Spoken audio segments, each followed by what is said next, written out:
Chapter 1836 Arming Teams. Chapter 1836 Arming Teams. The one-handed saber Shifeng placed on the table looked quite modest, like a very ordinary weapon, yet it radiated the glow unique to dark gold weapons. A dark gold weapon that can be used up to level 55. When Phoenix Rain and Unyielding Heart looked at the dark gold weapon, they could not help their confusion. In terms of attributes, it was only slightly better than a level 50 dark gold weapon. While it might be very tempting to ordinary expert players to gild upper echelon like themselves, it was nothing special. Although a level 55 dark gold weapon was indeed very valuable, in terms of usefulness, there was simply no comparison between it and the all-round device or elven silver. Not to mention, the level 55 dark gold weapon Shifeng just took out did not possess any special traits. It neither added any resistances nor granted extraordinarily high attributes. Hence, they found it truly confusing that Shifeng was treating this weapon as the finale item. Just as Phoenix Rain and Unyielding Heart were wondering what Shifeng's intention was by taking out such a plain dark gold weapon, Shifeng took out another weapon from his bag and placed it on the table. This time, it wasn't a saber but a great sword, instead. His selling two items. Blue Phoenix, who was watching from the side, was also baffled by this situation.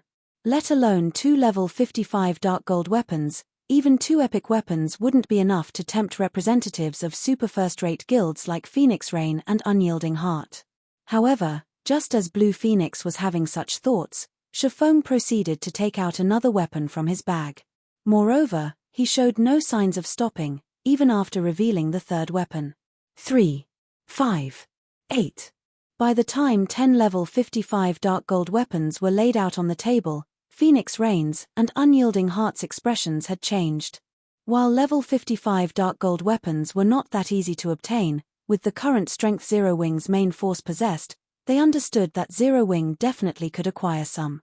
If it were only 2 or 3 dark gold weapons, they wouldn't have felt particularly surprised by the situation. However, having 10 level 55 dark gold weapons was an entirely different story. As you can imagine, I am able to obtain quite a number of these level 55 dark gold weapons. These 10 articles are merely samples for you to see. What do you think of these weapons? Shifeng asked, smiling as he looked at the two people wearing serious expressions before him. Currently, he had produced only 10 level 55 dark gold weapons. It wasn't that he did not wish to produce more but that he lacked the materials to do so. While the materials needed to produce these weapons were not very rare and were available in the market, they were not usually sold in large quantities. Collecting a sufficient amount would take considerable time. This was also the reason why the various large guilds that could produce dark gold weapons made only a very limited quantity. In the current God's domain, having 10 level 55 dark gold weapons was already a staggering feat. You still have more of these? Phoenix Rain asked, pleasantly surprised. May I know how many more of these weapons Brother Black Flame has? Unyielding Heart asked hurriedly. A single level 55 dark gold weapon was indeed nothing significant to them because one weapon could improve the combat power of only one player. The improvement would be minimal. However, after reaching a certain quantity, these level 55 dark gold weapons would have much more of an impact. With enough of these weapons, one could elevate the combat power of a team to a whole new level. Meanwhile, this increase in combat power would be very useful when a team was raiding field bosses. Not many, Shifeng said. Raising 3 fingers, he added, I only have enough to equip a 300-man team. May I know if the two of you are interested in this transaction? Guild leader Black Flame, you're not joking, right? Enough to equip a 300-man team? Doesn't that mean you have over 100 level 55 dark gold weapons? Mu Lingshaw, who sat at a side, asked, her face twitching involuntarily. The weapons placed on the table were all meant for physical classes, none were for magical classes. Even so, trying to equip every physical class in a 300-man team would still require over 100 weapons. Currently, she wasn't even certain whether the various superpowers possessed level 55 dark gold weapons. At the very least, Unyielding Soul definitely did not. No matter how she looked at it, She simply could not accept that Zero Wing could actually take out over 100 of these weapons. Meanwhile, Phoenix Rain's and Unyielding Heart's lips also twitched slightly when they heard Shifeng's words. This revelation truly came as a shock to them. With so many level 55 dark gold weapons, they could construct 3 very powerful 100-man teams. So long as each team had sufficient Tier 2 players, even raiding level 50, 100-man team dungeons wouldn't be a problem. If they had 3 teams capable of consistently raiding level 50, 100-man team dungeons, their guild's income of weapons and equipment would increase drastically. They could even acquire level 50 dungeon set equipment within one cooldown cycle. May I know how Brother Black Flame plans on selling these weapons? Unyielding Heart asked, a passionate flame burning in his eyes. Right, Guild Leader Black Flame, how do you plan on selling these weapons? Phoenix Rain asked in a serious tone as well. She could not help but admit that this finale item was truly a finale among finales. After all, while the all-round devices and Elven Silver only provided them with a chance of obtaining top-tier weapons and equipment, placed right before them was a guarantee of doing so. Simple. Shifeng then took out 2 sets of documents listing some rare materials and handed these to the 2 people before him. Using the listed materials as the standard and 300 sets of them as one batch, so long as you collect 1 batch of materials, you may purchase 40 weapons. We'll use these 300 sets of materials as the starting bid.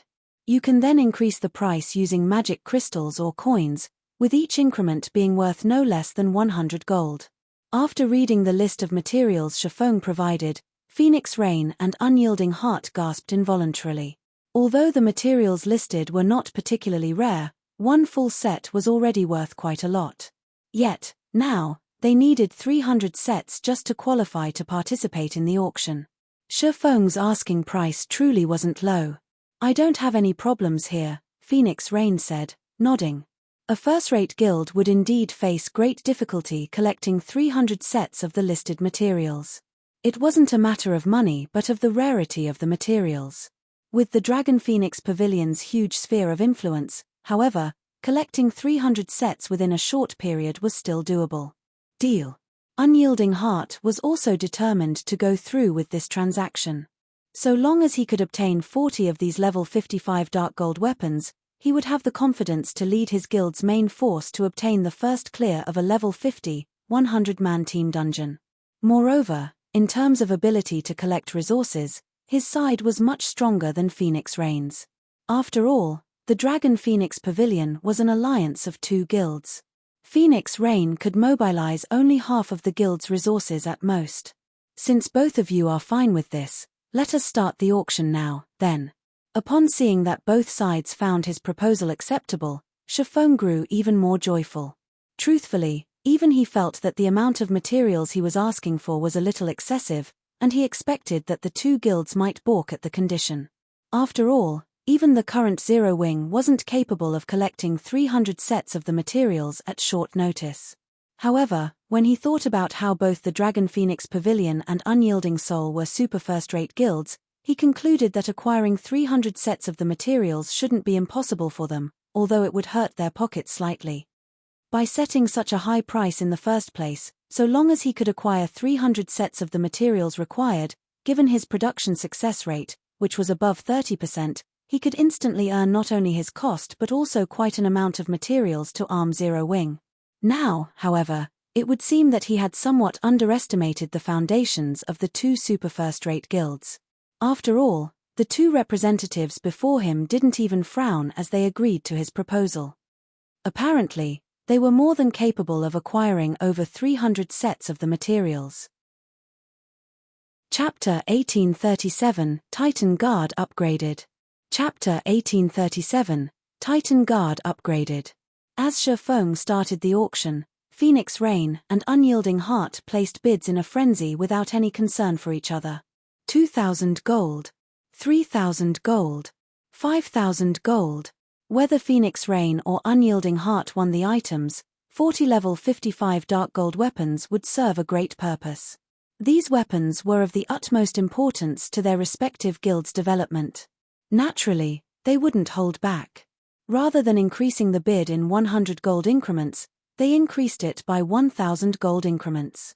In just a few minutes, the price had reached 24,000 gold with Unyielding Heart's bid.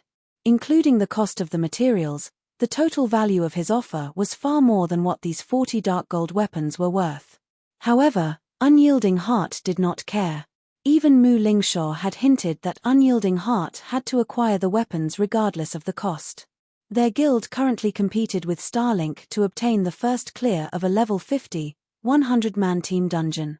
Both guilds had already reached the final boss in their respective dungeons, and these weapons would ensure Unyielding Soul's victory.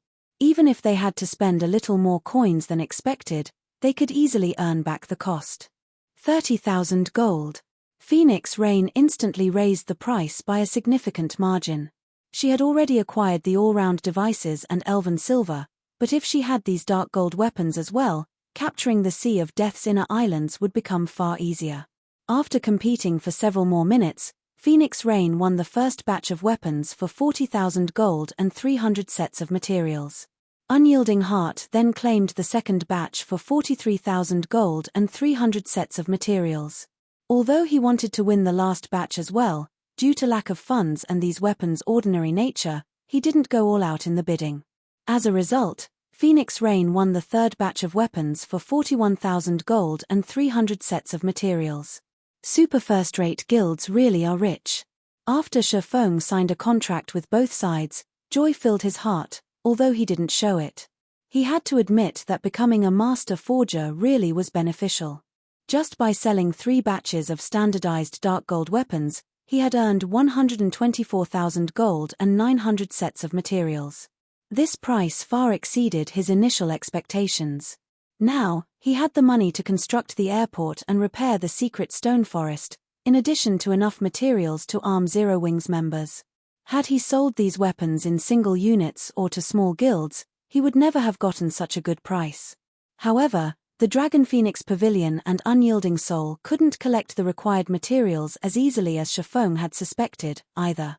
This was especially true for Phoenix Rain, who would need roughly 1 day to collect all 300 sets. Unyielding Heart similarly needed a little time to collect all the materials. Shifeng could not help but breathe a sigh of relief.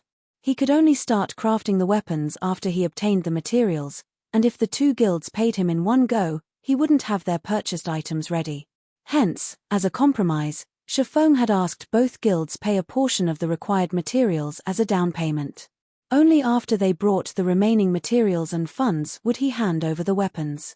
With this compromise, not only would he have materials to produce the weapons, but the 2 guilds would also have extra time to collect the remaining materials. Neither Phoenix Rain nor Unyielding Heart had any issues with this arrangement. They hadn't brought enough money for the purchases, to begin with, so it was expected that Shifeng ask for a down payment. Doing so would also ensure that Zero Wing couldn't sell the 120 dark gold weapons to anyone else. Neither Phoenix Rain nor Unyielding Heart had suspected that Zero Wing had crafted these weapons. They had assumed that the guild had acquired the items from farming monsters. Since their guilds didn't have the full payments ready, a down payment was understandable. Phoenix Rain and Unyielding Heart had their subordinates deliver the agreed-upon down payment, which was 30% of the full amount.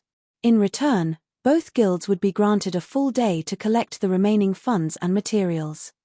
When the 270 sets of materials were delivered, Shifeng recruited Melancholic Smile and Cream Cocoa to help him craft the weapons.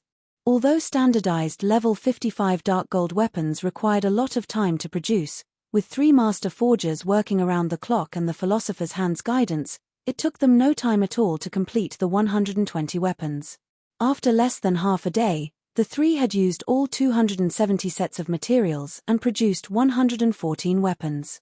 Including the original 10 Shifeng had made, they had a total of 124 level 55 dark gold weapons now. Once the weapons had been forged, Shifeng left the transaction's follow-up work to Melancholic Smile. He then contacted Aqua Rose and had her gather 20 main force members. He planned to head to the level 70 neutral map, Flame Demon's Valley. After his trade with the Dragon Phoenix Pavilion and Unyielding Soul, Shifeng realized that he had to prioritize unsealing the Philosopher's Hand fully. Partially unsealing the philosopher's hand had already been so profitable. If he could fully unseal it, he could nurture a large number of master lifestyle players.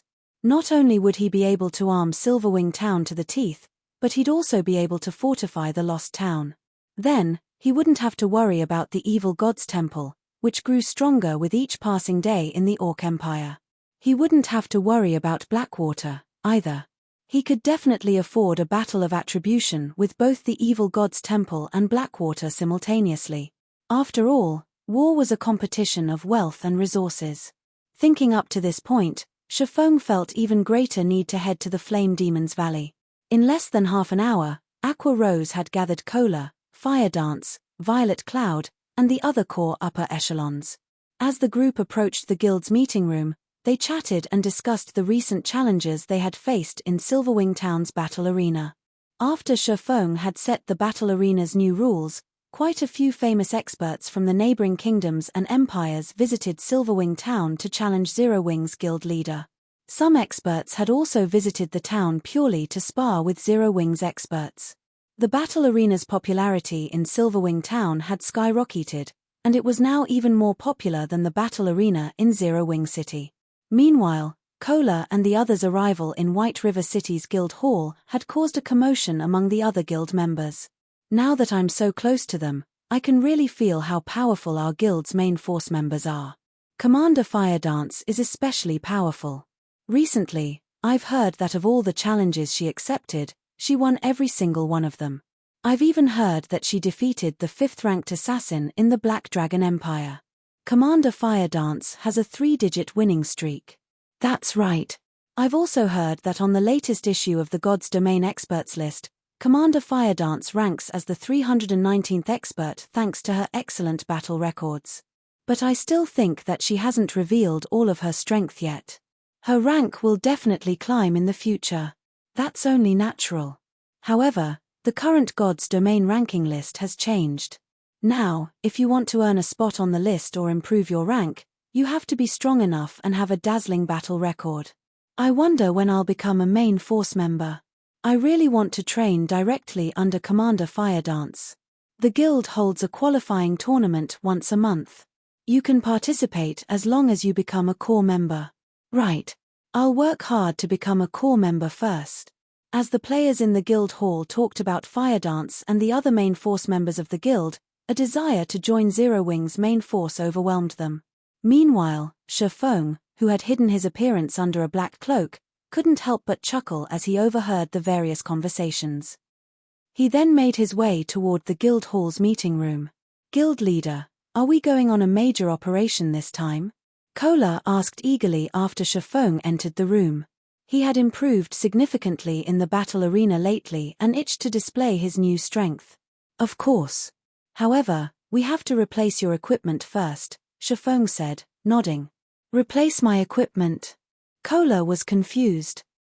He currently wore the Dark Corrosion set, the best available Dark Gold set equipment in the game right now, and quite a few of his other pieces were epic rank. He didn't understand what Shifeng wanted to replace. "Give me your shield first," Shifeng said. "Shield?" Cola revealed an excited expression as he guessed. Could it be? "That's right. We didn't have enough magic crystals before, but we do now," Shifeng said, nodding. Cola eagerly handed his Titan Guard to Shifeng, anticipation filling his eyes. Although he had been saving his own magic crystals, it would take him forever to collect 100,000 on his own. Moreover, the guild always needed magic crystals, making it almost impossible for him to upgrade his shield. After Shifeng received the Titan Guard, he immediately chose to upgrade it. Chapter 1838, Fragmented Legendary Shields, Hidden Effect inside the Resplendent Meeting Room. Chapter 1838, Fragmented Legendary Shields, Hidden Effect inside the Resplendent Meeting Room. After Shifeng clicked to upgrade the Titan Guard, the shield began to glow with a brilliant light that forced the players in the room to close their eyes. By the time everyone reopened their eyes, they felt a horrific pressure wash over them. Instinctively, these players took up a defensive stance. What's going on? What's with this powerful aura? Could it be from that shield? This can't be possible, right? This aura is as intense as that of a mythic monster. All of these players were experts, and they had experienced countless life-or-death battles. They had long since developed senses that surpassed that of a wild beast. If they hadn't known that they were absolutely safe in this meeting room, they would have pulled out their weapons and prepared for combat. Once the intensity of the Titan Guard's aura reached its peak, it began to fade. So, this is a fragmented legendary shield? Shifeng was inwardly shocked as he felt the Titan Guard become lighter than it had been. Although the shield had never been particularly heavy, holding it still restricted his movement. Now, however, the Titan Guard was as light as a feather. It felt as if the cold, tough metallic frame were merely an illusion. The shield's hidden effect was truly frightening. It was common knowledge in God's domain that shields were so large so the MTS could effectively block a boss's attacks. In return, the shields were considerably heavy. Of course, there were lighter shields, such as wooden or steel bucklers. Although a buckler was easier to use and gave MTS more freedom of movement, its flaws were apparent with a buckler's small size. Blocking attacks properly was strenuous. This was especially true during a high-speed fight. Hence, the various large guilds MTS usually used large, heavy shields. However, now, not only did the Titan Guard possess a huge defensive area, but it was also light. It was a dream shield for any MT. Moreover, compared to the Titan Guard's hidden effect, its new attributes were truly frightening. Titan Guard, Shield, Fragmented Legendary Rank. Minimum Equipment Level, 50 Equipment Requirement, Strength 1400 Attributes adjust according to user's level. Defense plus 9450, Level 50. Block Rate, 39%. Strength plus 245, Endurance plus 224, Agility plus 190 Defend Skill plus 3 levels Reaction Ability plus 2. Strength increased by 35%, Agility increased by 30%, and Endurance increased by 30%. Ignore levels plus 20. All item level requirements reduced by 5 levels. When equipped, all magic damage received reduced by 50%. Reaction speed increased by 20%. Paralysis effects reduced by 40%. Frontal damage received reduced by 30%. All resistances increased by 30%. Additional passive skill 1 dash. Guardian Shield automatically generates a layer of Guardian Energy, which can block an attack and absorb a portion of the attack's strength to recover user's stamina every 10 seconds. Additional passive skill 2 dash. Iron Wall reduces the impact from incoming attacks by 50%. If attacks are of a lower tier than user, reduces damage by 70%. If attacks are of the same or higher tier than user, reduces damage by 30%. Additional active skill 1 dash. Titan's Heart generates 3 layers of protective energy that absorbs damage equivalent to 10 times of wielder's maximum HP, increases physique by 30%, reaction speed by 20%, and movement speed by 20% for 45 seconds. During this period, battle recovery improved by 800%, and healing received increased by 100%. Cooldown, 5 minutes. Additional active skill 2 dash. Titan's Will becomes immune to all control effects. Reduces all damage received by 95% and weakens negative effects by 90%. Increases attack speed by 100% and movement speed by 30%. Starting movement speed set at 80% of maximum movement speed. Duration, 30 seconds. Cooldown, 3 minutes. Cannot stack with other defensive skills. Additional active skill 3 dash. Titan's Domain. Every non-friendly target within a 100-yard radius will increase wielder's basic attributes by 2%, reduces damage received by 1%, and heals wielder by 0.1% HP every second. Duration, 1 minute. Cooldown, 2 hours. Maximum number of targets, 100. With these attributes, an ordinary MT could immediately become a peak MT by equipping the Titan Guard. Guild Leader. How are the attributes? Kola asked excitedly. Take a look for yourself, Shifeng said, chuckling. He then passed the Titan Guard back to Kola. When Kola received the Titan Guard, he noticed the change to the shield's weight. When he saw the shield's attributes, even his breathing became harsh. Guild leader, can we go find a mythic boss? Kola asked, staring at Shifeng with desire in his eyes. He was like a swordsman that had just acquired a treasured sword and was eager to test out his new weapon. Kola had worn the best equipment in God's domain. Even while wielding the epic-ranked Titan Guard, he could tank a mythic monster of the same level. Now that Titan Guard had been upgraded, he felt that he could face a mythic monster head-on. Of course, he knew that was a misconception. After all, a mythic monster was still a mythic monster. Although he couldn't face a mythic monster in a direct confrontation, he was confident of tanking a mythic monster by himself. Whether or not he could kill the monster would depend on his team's DPS. Relax. You'll have plenty of opportunities later, Shifeng assured his guildmate, smiling. Shifeng had already been roughly 50% certain that he could complete his quest in the Flame Demon's Valley, but with the fragmented legendary-ranked Titan Guard, his success rate had risen to 80% at the minimum. Following which, Shifeng had everyone switch to fire resistance equipment. He also allocated several all-round devices, Elven Silver, and the master-ranked fire resistance potion, which Silent Wonder had crafted. His teammates were confused. After equipping the fire resistance equipment, they had over 100 points in fire resistance.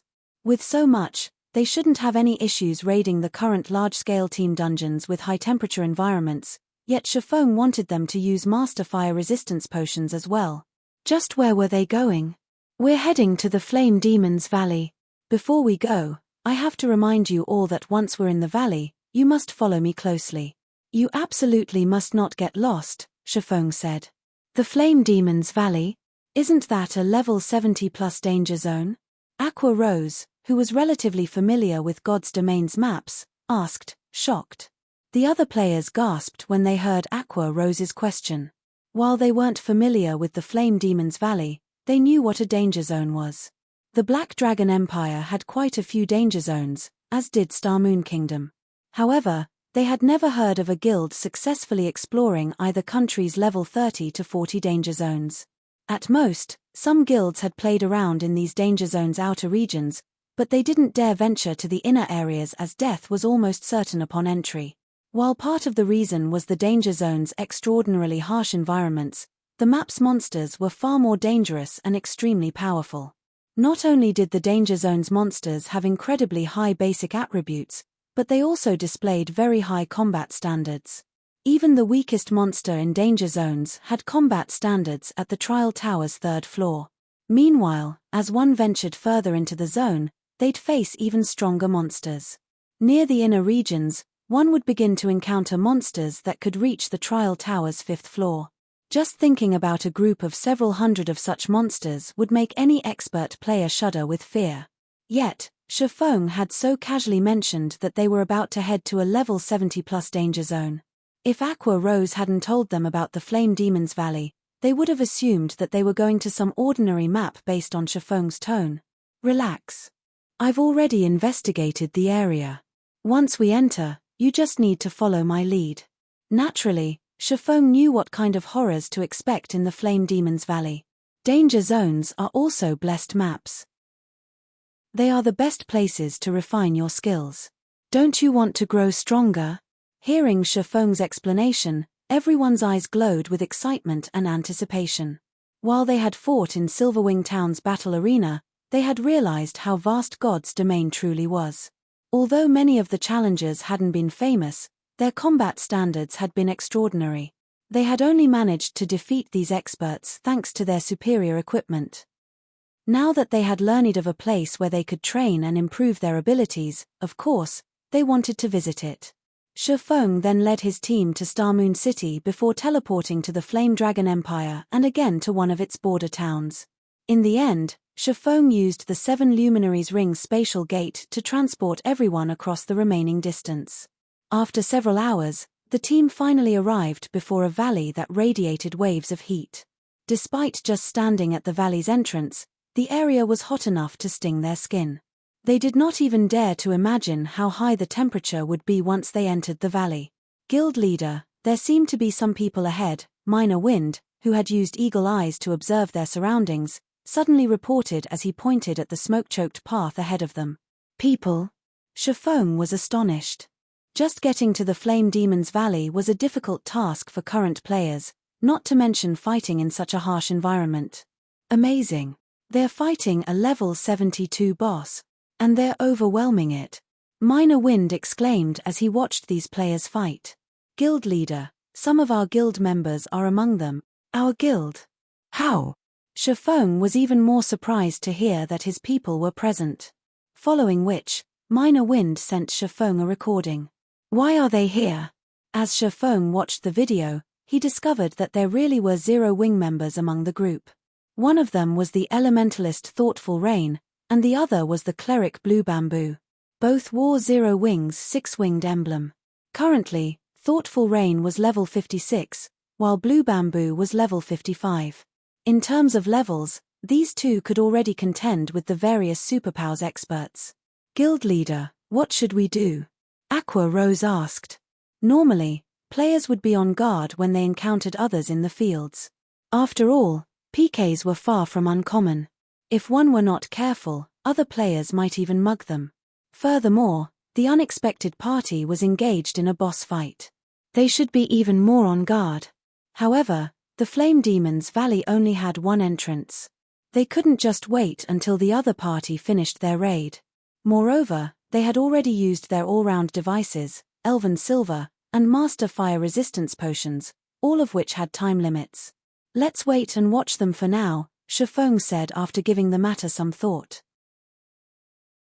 Chapter 1839 Neutral Races. Chapter 1839 Neutral Races. Piles of large rocks decorated the scorching valley. Due to the constant screen of black smoke from within the valley, it was extremely difficult to examine the area with the naked eye. One would be fortunate if they could see up to 200 yards away. Even those with stronger physiques would only see an additional 20 or 30 yards. Only with skills like Eagle Eyes could players see up to 700 to 800 yards. While 700 or 800 yards might seem far, it was nothing to monsters in a level 70+ danger zone. These monsters could normally see up to 500 yards. Due to the level difference between these monsters and 0 wings players, the monsters would have an easier time discovering them. If they were not careful, the monsters might even notice them from 800 yards away. Under Shifeng's lead, 0 Wings team quickly moved to 200 yards away from Thoughtful Rain's team. Rocks and smoke obscured their position, so the other team would find it difficult to notice their presence. Isn't that Rain? Arca Rose was a little surprised as she watched Thoughtful Rain in battle. Her combat standard has improved by quite a bit. Thoughtful Rain dealt with 3 level 70 Lord-ranked Flame Demon Guards, which moved alongside the boss monster, by herself, yet despite being out-leveled and outnumbered, she faced the 3 lords on equal footing. She had thoroughly distracted the 3 flaming humanoids, allowing her teammates to focus on the boss. It was evident that her combat standard had already reached the refinement realm. However, Thoughtful Rain's teammates were even more surprising. None of these players were human, but foreign races. They were either half-beastmen with tiger ears and tails or half-elves with snowy white skin and pointed ears.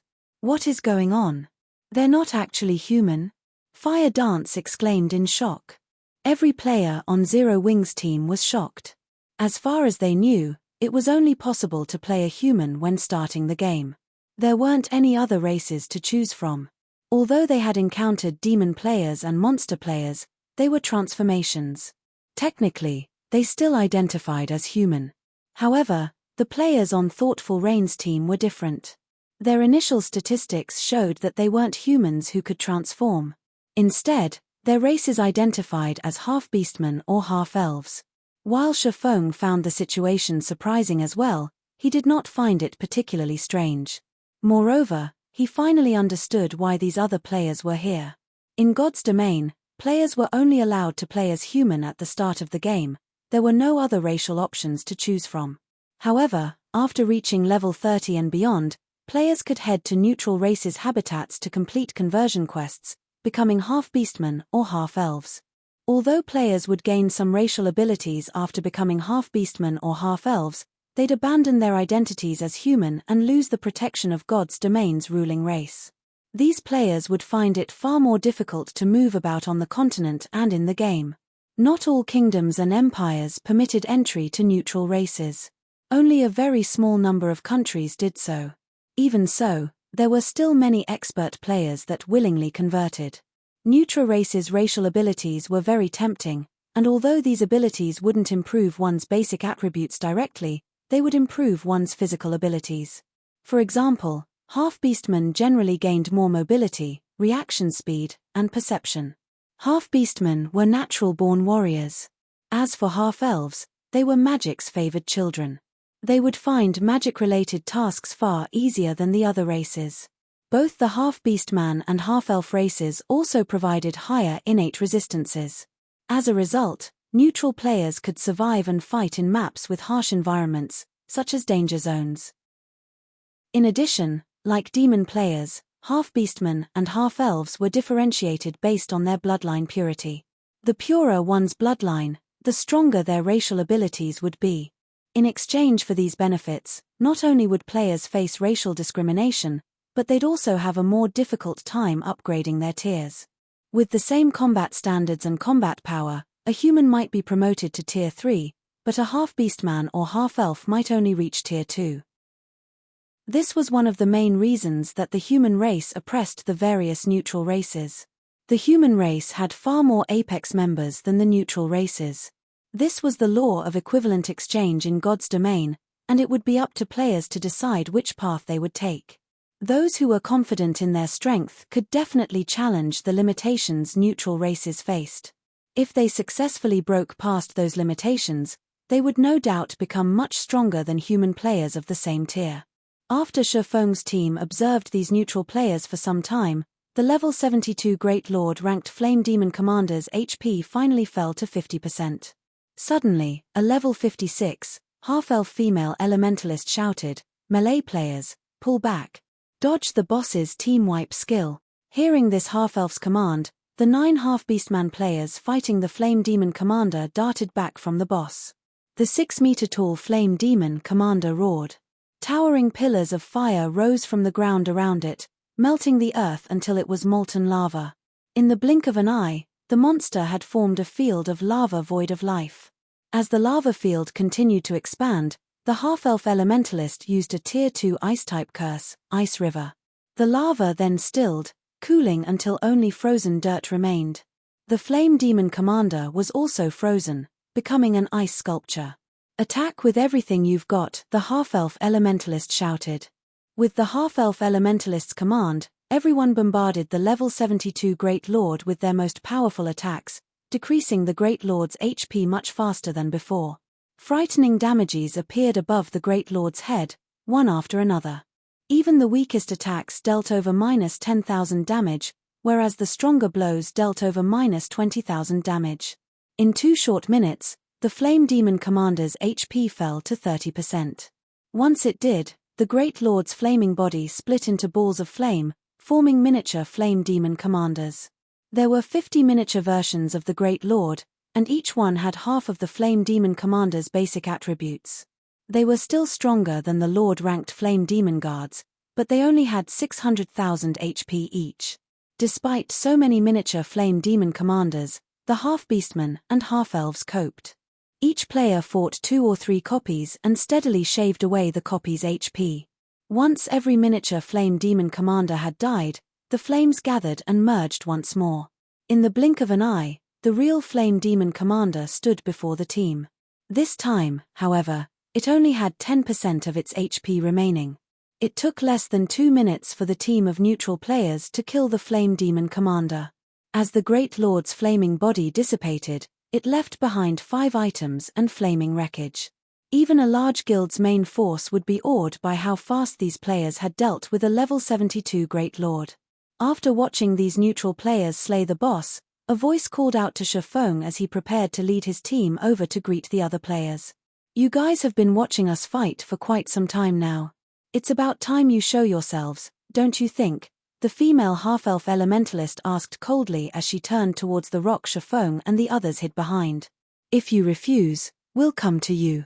Hearing the female half-elf statement, The other half-beastmen and half-elves turned towards Zero Wings members with frosty expressions. Chapter 1840 No Need for Explanations. Chapter 1840 No Need for Explanations. Guild leader, it seems that we've been discovered, Aqua Rose said as she felt the killing intent radiating from the female half-elf elementalist. However, she did not reveal any signs of panic at being discovered. Instead, she calmly smiled and said, "It also seems that the other party doesn't appreciate our good intentions." "Forget it since they don't, so be it," Shifeng said, shaking his head and laughing. "Since they've spoken, let's head over." Kill-stealing was a frequent occurrence in the fields. For such expert neutral players to come all the way to such a high-level danger zone, it was highly unlikely that they were just here to kill bosses. The only possibility he could think of was that these players were here for a high-ranked quest or had found a clue leading to one. Either way, they wouldn't like being discovered by other players. For example, Shifeng didn't want anyone to learn about his quest to unseal the Philosopher's Hand. If they did, it would definitely cause trouble for him and his guild. Even now, he hadn't told anyone about the quest, not even his teammates. Any players that had an important quest or were trying to pick one up would conceal their activities. When discovered, they'd greet the offending players with hostility. It wouldn't even be surprising if these players attacked without warning. Hence, to avoid a misunderstanding, Shifeng had decided to maintain his distance, hiding his team throughout the raid. First, he wanted to avoid unnecessary combat. Second, Thoughtful Rain and Blue Bamboo were members of this neutral team. If Zero Wings members suddenly showed up in this deserted area, the team would suspect Thoughtful Rain and Blue Bamboo of leaking information. Third, he didn't want others to know what Zero Wing was doing in the Flame Demon's Valley. However, the female half-elf elementalist's perception had exceeded Shifeng's expectations. He had never expected the woman to sense them 200 yards away despite her involvement in the intense battle. Even with his physique, he had barely seen the battle from this distance. The only other player that had seen the battle clearly was Minor Wind, who had activated Eagle Eyes. The other team's members had been busy with the fight, making it impossible to maintain Eagle Eyes. Hence, he hadn't expected to be discovered. However, since the team had noticed them, he had no choice but to reveal himself and see how events unfolded. Meanwhile, the half-beastmen and half-elves warily watched Shifeng's group approach. "Guild leader, our tracks have been discovered. Should we kill them?" A level 55, tier 2 berserker, a half-beast man in armor and wielding a white bone spear, asked, lacing his words with killing intent. "Let's hear them out first. At the end of the day, this map is controlled by the human race. Moreover, we're already halfway through our quest. An interruption will only make it more difficult to complete," the female half-elf elementalist quietly responded. During the battle, she had discovered Shifeng's group, but she had remained silent about it to see what the other players intended at first. She had assumed that the team was here to steal, but even after the boss had died, Shifeng's group had been motionless. This proved that Shifeng's group had no designs on their loot. Even so, she couldn't let the other party follow them. After all, she had an important quest to complete. She could only expose the team and persuade them to leave. Of course, the decision had some risk. If negotiations soured, it was likely they would have to fight each other. If Shifeng's group insisted on following them, she would have to act. Her quest offered an extraordinary reward, which would qualitatively transform their guild. With this reward, it was entirely possible that their guild would instantly become as strong as a first-rate guild.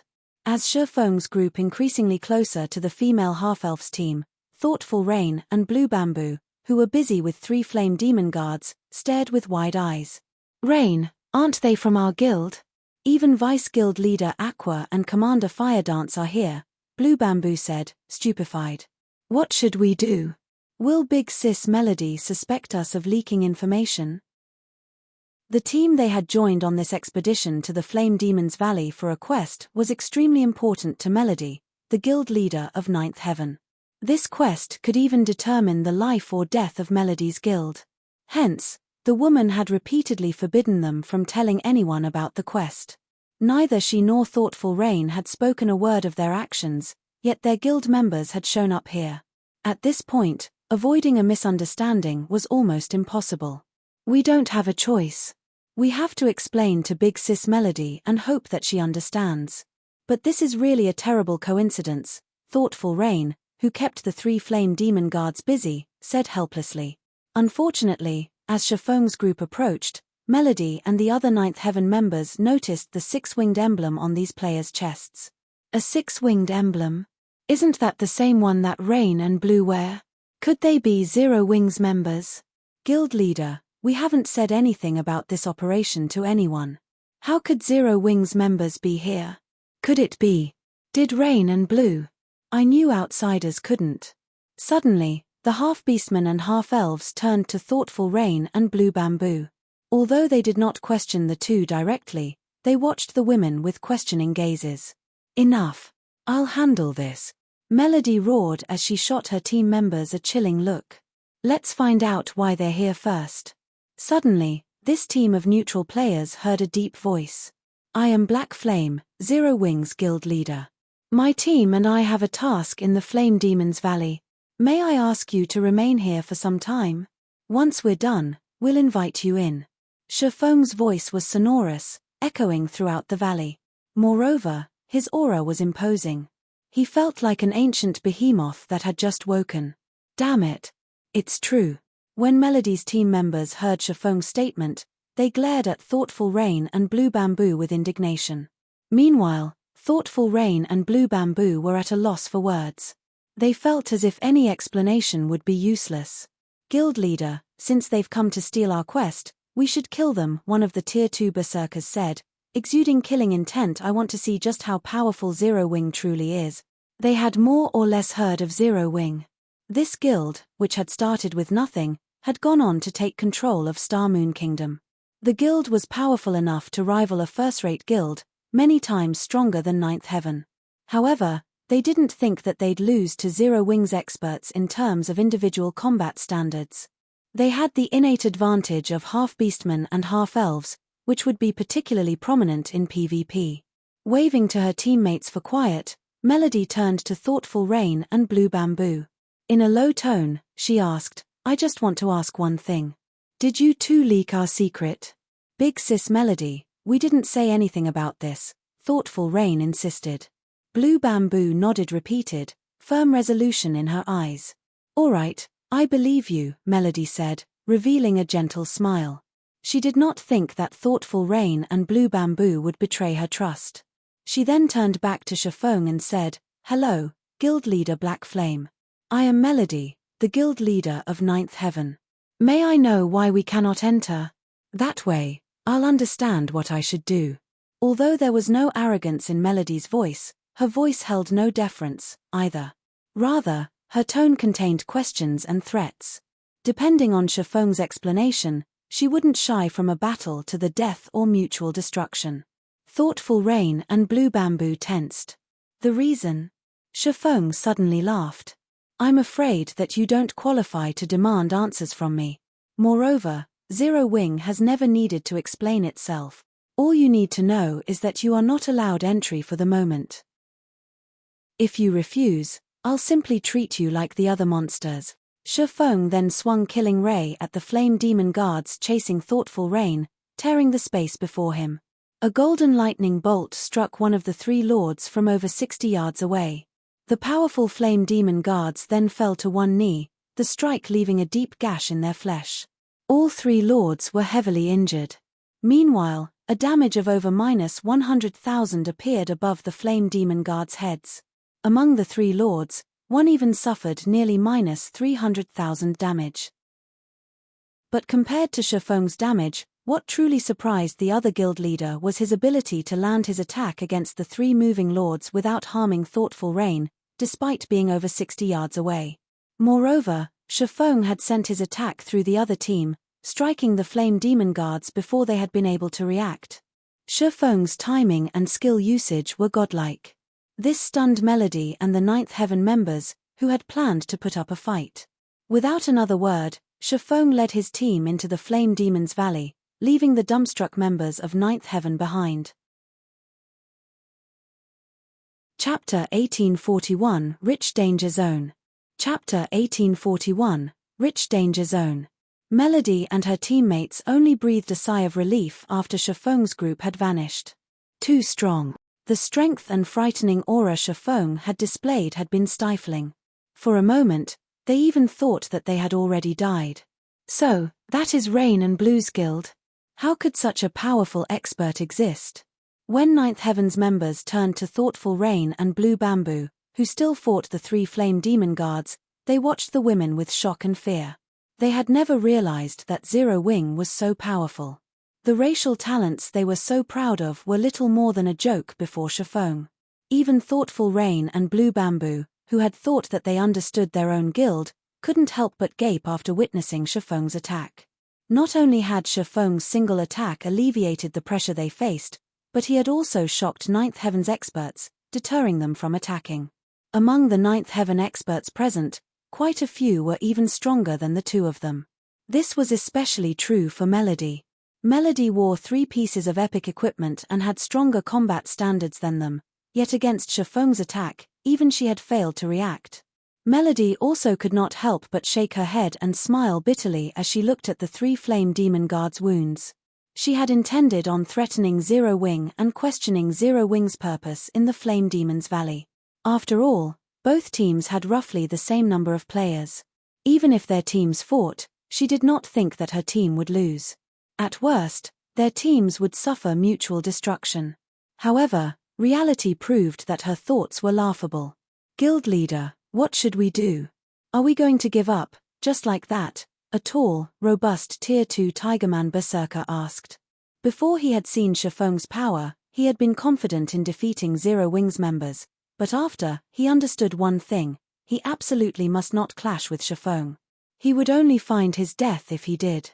He hadn't only come to that conclusion because of Chiffon's superior basic attributes, but also because of the technique the swordsman had displayed. Why should we give up? We've gone to great lengths to find this quest, and Flame Demon's Valley is so large. Do you really think that they have eyes in every corner of the valley? A Tier 2 female ranger carrying an icy, crystalline bow said, clicking her tongue. She had no intentions of giving up on their quest. Moreover, she refused to believe that Chiffon's group would notice them sneaking into the Flame Demon's Valley. Forget it. Let's just wait here, Melody said, shaking her head. I don't think that Zero Wing is here for our quest, anyway. They must be here for something more important. Otherwise, with Zero Wing's strength, they wouldn't need to waste words on us. They could have simply gotten rid of us before entering the valley. Hearing Melody's decision, the other members nodded in agreement, seeing the logic in her words. It would have been much easier and safer just to get rid of them, rather than asking them to wait at the valley's entrance. They had just witnessed Chiffon's prowess personally, and they doubted that he'd need long to annihilate their team. If Chiffon wished it, he could have killed several of them with that attack, and they would have been powerless to do anything about it. We should also thank Rain and Blue. Large guilds generally dislike others following them during a large-scale operation. Generally, they seal off the area. Even if they don't, they tend to get rid of any potential threats, yet Black Flame had simply forbidden us from entering the valley, rather than kill us. Let's not stir up any more trouble, Melody explained. When large guilds were on an important mission, they definitely didn't show mercy. The fact that they were still alive was all thanks to thoughtful Rain and Blue Bamboo's membership in Zero Wing. If not for these 2 women, she didn't dare imagine what kind of outcome her team would have suffered. Upon hearing Melody's explanation, her teammates gave thoughtful Rain and Blue Bamboo grateful and apologetic looks. They now felt that their decision to invite the women on this mission had been a wise one. Otherwise, they would have likely died an unjust death at the entrance of the Flame Demon's Valley. This turn of events had also bewildered thoughtful Rain and Blue Bamboo, who still tried to figure out how to clear up the prior misunderstanding. A moment ago, the team had been hostile towards them, but now, their teammates seemed grateful and cordial. It felt like they had been dropped into hell before being thrown into heaven in the next moment. They had no idea how to react. Zero Wing is so strong, guild leader. And I've heard that Candlelight, the guild's trading firm, is doing quite well. Both Rain and Blue are Zero Wing's core members. If we can get acquainted with Black Flame through them and partner with Zero Wing, our guild's development in Forest City will definitely go more smoothly, the Tigerman Berserker quietly suggested as he looked at Thoughtful Rain and Blue Bamboo. I get what you're trying to say. I'll ask them for their opinions later. However, I must say this, if they don't want to help us in that way or find it too difficult, you will let the matter rest. Melody nodded as she turned to the Tigerman Berserker in surprise. Previously, the Tigerman Berserker had been very opinionated about Thoughtful Rain and Blue Bamboo's participation in this operation. She had never expected him to suggest that they cozy up to the women. The Tigerman Berserker nodded silently in response. Meanwhile, in the Flame Demon's Valley, Shifeng remained ignorant of the fact that his behavior had made Thoughtful Rain and Blue Bamboo VIPs in Ninth Heaven. He simply led his team toward the Flame Demon's Valley's core region. Although the Flame Demon's Valley didn't house a lot of flame demons, as a danger zone, its severe environment was incredibly uncomfortable for those who entered. Despite having equipped fire resistance items and drinking master flame resistance potions, Zero Wing's team sweltered in the heat. This prevented them from displaying their full strength. Although Shifeng had been very careful in selecting their path, due to Aqua Rose and the others' low levels, they still attracted flame demons. They had no choice but to engage in a few fights, slowing their advance considerably. However, killing the flame demons also granted a bountiful harvest. Although the monsters lacked equipment drops, they did drop enough fire-type materials to earn a small fortune. This was especially true for the flame crystal the flame demons dropped. These flame crystals could be turned into flame gemstones, which could be equipped on weapons. When equipped, the flame gemstone gave the weapons an additional 10% flame damage. This was an excellent item for players like them, who struggled to increase their combat power. Unfortunately, the flame gemstones were consumable items, unlike ordinary attribute gemstones, which could be used indefinitely. Even so, the flame gemstones were an excellent item. After advancing for around 4 hours, Zero Wing's members finally reached the Flame Demon's Valley's core. Shifeng then contacted Thoughtful Rain and notified her that her team could now enter the Flame Demon's Valley. To current players, the Flame Demon's Valley's core was absolutely off-limits, even for half-beastmen and half-elves. Without the all-round devices, Elven Silver, and sufficiently high fire resistance, players would die in a matter of seconds upon setting foot in this area. Hence, he was not worried that others would discover his activities. After another half an hour, Fire Dance, who scouted ahead, excitedly reported in the team chat, "Guild leader, I found something." "Something good?" Shifeng muttered, curious when he heard Fire Dance's trembling, excited voice. The Flame Demon's Valley was a danger zone. It had many valuable things to offer. She shouldn't have sounded so excited. "Guild leader, you won't guess what I've found. I actually found an vein," Fire Dance proudly proclaimed. Chapter 1842, Attributed or Vain. Chapter 1842, Attributed or Vain. Upon hearing Fire Dance mention an vein, everyone's eyes glowed with excitement. Veins were extremely rare in God's domain and particularly in Starmoon Kingdom. This was because Starmoon Kingdom was a relatively balanced kingdom. While the kingdom had no lack of herbs, ores, wood, and food materials, it did not specialize in any of these resources. Hence, veins were very rare in the kingdom. Whenever one was found, it would be highly contested over. An vein? What type is it? Shifeng asked curiously. He wasn't particularly surprised by the fact that an vein had appeared in the Flame Demon's Valley. After all, this was a mountainous region. It was also a danger zone, a map famed for abundant resources. However, although veins were generally quite valuable, they were also differentiated by rank. For example, the difference between a bronze vein and a magic crystal vein was like heaven and earth. Although a bronze vein could tempt ordinary large guilds, it wouldn't be particularly helpful to Zero Wing. At the very least, it wouldn't be occupying if it were in the Flame Demon's Valley. The Flame Demon's Valley was a danger zone and home to very dangerous monsters. The map's harsh environment would only make it even more difficult to mine the vein. Even super guilds had a hard time setting up mining operations in danger zones within kingdoms and empires, and the Flame Demon's Valley was both a neutral map and a danger zone. Normally, superpowers ignored or veins in danger zones. The rewards simply weren't worth the effort. A Sourcefire vein, Fire Dance exclaimed.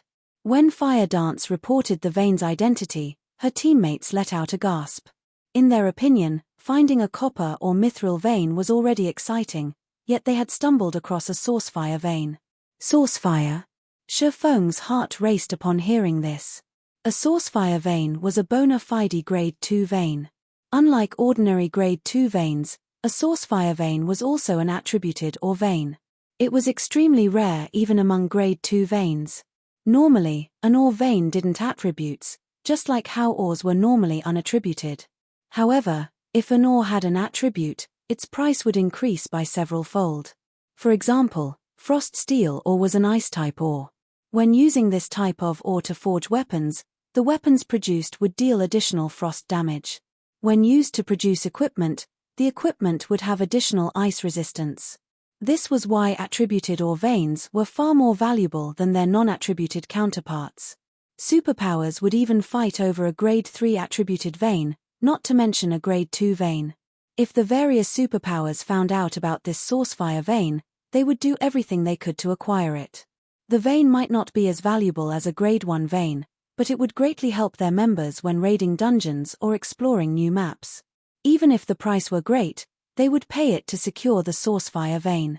However, Shifeng had never heard of an attributed ore vein in the Flame Demon's Valley in the past, leaving him a little confused. Had such a vein existed, the Flame Demon's Valley would have been a battlefield for the various superpowers, rather than some obscure map that no one cared about. Send the coordinates. We'll head there immediately. Thinking up to this point, Shifeng wanted to verify the authenticity of the vein. If the Sourcefire vein were real, it could help Zero Wing's rapid advance in both ship and weapon production. After Fire Dance relayed her current coordinates, Shifeng led the team, slowly approaching the assassin's location. Fire Dance was situated before a canyon that was surrounded by mountains and lava. The canyon was clear of black smoke, so visibility was excellent. Only, the terrain was extremely dangerous. There were also a large number of giant lava beasts in the area. Moreover, laying at the canyon's entrance was a gigantic, level 80 mythic ranked beast. Lava Hound, elemental creature, mythic, level 80. HP 450 000 000 450 000 000. Everyone felt their heads ache when they saw the two-headed lava hound guarding the canyon's entrance. However, they could clearly see a cave in the distance with some crimson ore around its entrance. This crimson ore was none other than Sourcefire ore. It's actually real. Shifeng's eyes burned with desire as he gazed at the Sourcefire ore. Although the vein seemed small, it was definitely a Sourcefire vein. How unfortunate. There are too many lava monsters nearby. There's even a level 80 mythic monster guarding the canyon's entrance. We don't have a chance of securing the vein, Aqua Rose said, slightly frustrated as she looked at the cave entrance. With their current strength, they might be able to defeat level 60 mythic monsters, but a level 80 mythic ranked monster was still too difficult. Furthermore, they had to fight the lava creature in such an extreme environment. Under such circumstances, they wouldn't be able to defeat the lava hound even if they were level 80. This was because this was a danger zone. The monsters here had much higher combat standards than monsters in a normal map. Including the frightening attributes of a mythic monster, they had no hope against the level 80 lava hound unless they returned at level 90 or 100.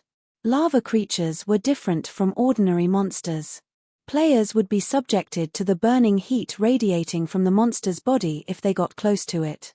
Even if players had sufficiently high fire resistance to avoid taking any damage, they'd still feel the searing pain. This pain would significantly affect players' combat power and prevent them from fighting at their best. However, this was not the most frightening aspect about lava creatures. Lava creatures' corrosive ability was far more dangerous. Weapons and equipment would rapidly lose durability when they came into contact with these creatures.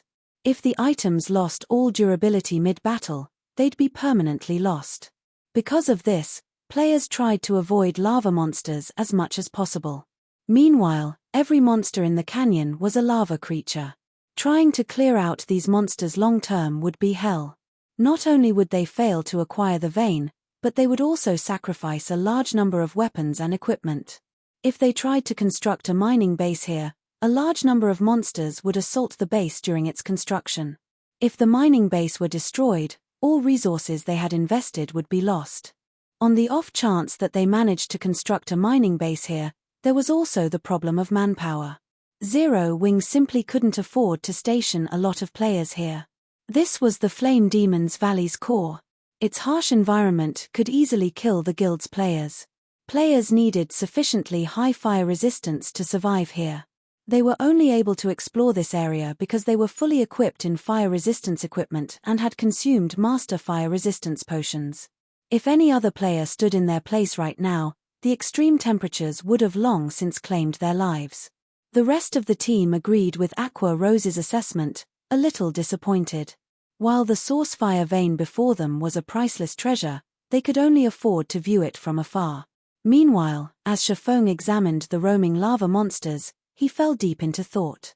Not many people knew the true value of an attributed or vein in God's domain yet. However, he did. The source fire vein would be particularly valuable to the current Zero Wing. Not only did the vein produce source fire ore, which could be used to increase the guild's overall combat power by a significant margin, but the vein also produced the super rare byproduct, flame source crystals. Flame source crystals were incredibly useful to master alchemists, but they were also one of the main materials to produce the epic set equipment, Broken Steel, a set exclusive to his Blade Saint class. Lava creatures. After carefully observing the terrain and the wandering lava monsters, Shifeng said, while it would be impossible to set up a mining base here, it isn't entirely impossible to harvest the ore. Guild leader, can we really mine here? Anticipation burned in Aqua Rose's eyes as she looked at Shifeng. Nowadays, fire resistance weapons and equipment were in high demand since the various large guilds had realized how necessary these items were to their development. If Zero Wing could harvest the source fire vein, it would definitely increase the guild's development speed. Given enough time, Zero Wing's members wouldn't be limited to operating near Silverwing Town. They could freely explore the Ore Empire and cross swords with the Ore Empire's Evil God's Temple. They had long since grown tired of the Evil God's Temple's antics by this point. Chapter 1843, Titan's Might. Chapter 1843, Titan's Might. When Zero Wing's members heard that it was possible to mine the source fire vein, their eyes glowed with excitement. They all had a certain understanding of ore veins, so they knew that the source fire vein was a grade 2 ore vein. This meant that there was a certain chance to obtain magic crystals when mining it. This was something the various large guilds sorely lacked right now, especially Zero Wing. Currently, Zero Wing was expanding and recruiting more members. This meant that the guild needed to nurture far more players. Although Zero Wing had training locations like the Battle Arena, the guild members still had to train in the Divine Colosseum's Trial Tower. Zero Wing's battle arenas simply couldn't accommodate enough people. The Trial Tower also provided comprehensive training, testing players' limits. If Zero Wing could acquire a large number of magic crystals, the guild would be able to transform the new recruits into usable combat power. Right now, the majority of Zero Wing's members wouldn't be useful in large-scale combat. This was also why Zero Wing's members couldn't venture far from Silverwing Town, and the guild couldn't develop properly in the Ore Empire. We'll have to give it a try before we'll know if it's truly possible. I can only say that we have around a 30% success rate, Shifeng said, shaking his head. He wasn't particularly confident in his plan. While it was common knowledge that lava monsters were extremely difficult to deal with, not many knew that lava monsters also had obvious weaknesses: ice and water-type attacks. In addition, an ice or water-type environment would dull the lava monster's reactions to an extreme. Once the lava creature's reactions dulled, they'd become far easier to deal with. However, lava monsters filled the canyon before them. In addition, they were nowhere near the monster's levels. If they tried to lure a single lava monster, they'd likely attract a large group instead. They also had to worry about the level 80 mythic lava hound. Moreover, this was the Flame Demon's Valley. The environment was extremely hot. Even after equipping fire resistance equipment and drinking master fire resistance potions, the heat still affected them considerably, and they couldn't fully exhibit their combat powers. Picking a fight with the lava hound would be suicide. Hence, he wasn't confident in success. A 30% success rate? It's so high. Some hope is better than none at all. Guild leader, just tell us what you need us to do. When they heard their chance of success, the team grew excited, rather than disappointed. Even the various superpowers weren't likely to occupy this source fire vein, but if Zero Wing could, it could grow into a super first-rate guild within a short time. Zero Wing would then be able to compete for dominance over God's domain. It would no longer be limited to its status as a kingdom's #1 guild. Aqua Rose, who had once been an honorary elder in the veteran first-rate guild, Twilight Echo, had never thought that Zero Wing would one day have a chance of becoming a super first-rate guild. Despite so many years of development, Twilight Echo had never reached the point where it had the potential of becoming a super first-rate guild, yet Zero Wing already had. Alright, since everyone is in agreement, Aqua and those with the Sea God's legacy, ready your spells. You should have learned quite a few water-type spells. As for the remaining elementalists, prepare to use ice-type spells. Try to use as many AoE spells as possible. I don't need you all to attack. I just need you to transform this canyon into a world of ice and water. As long as you can change the environment, the lava monsters will weaken and become much easier to deal with. If you succeed, we'll have a chance of getting the vein. Cola, Turtle Dove, and Yi Wumian, once Aqua and the others begin, you three need to do everything you can to lure the monsters away from the canyon's entrance. Cola, you'll be responsible for tanking the lava hound. All you need to do is lure it away. Everyone else will use the ice and water-type magic scrolls I'll distribute in a moment. I don't need you to buy a lot of time. 5 or 6 minutes will be enough. No matter what happens, do not use Power of Darkness. We'll need it later. When Shifeng finished explaining his plan, his teammate gulped as they glanced at the 8-meter-tall lava hound. They had no confidence of defeating the mythic monster. The other level 70+ lava monsters shouldn't be an issue, but distracting a level 80 mythic monster for 5 or 6 minutes would be a massive challenge.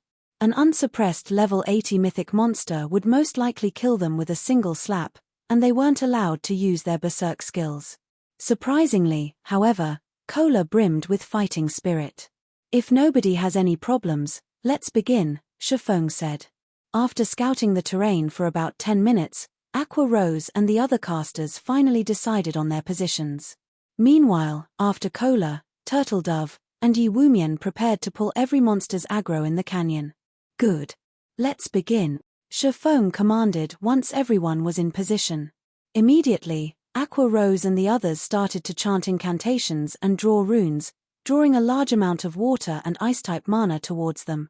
The non-magical class players also activated their water and ice-type magic scrolls. The flow of mana soon attracted the attention of nearby monsters. These monsters instantly searched for the change source.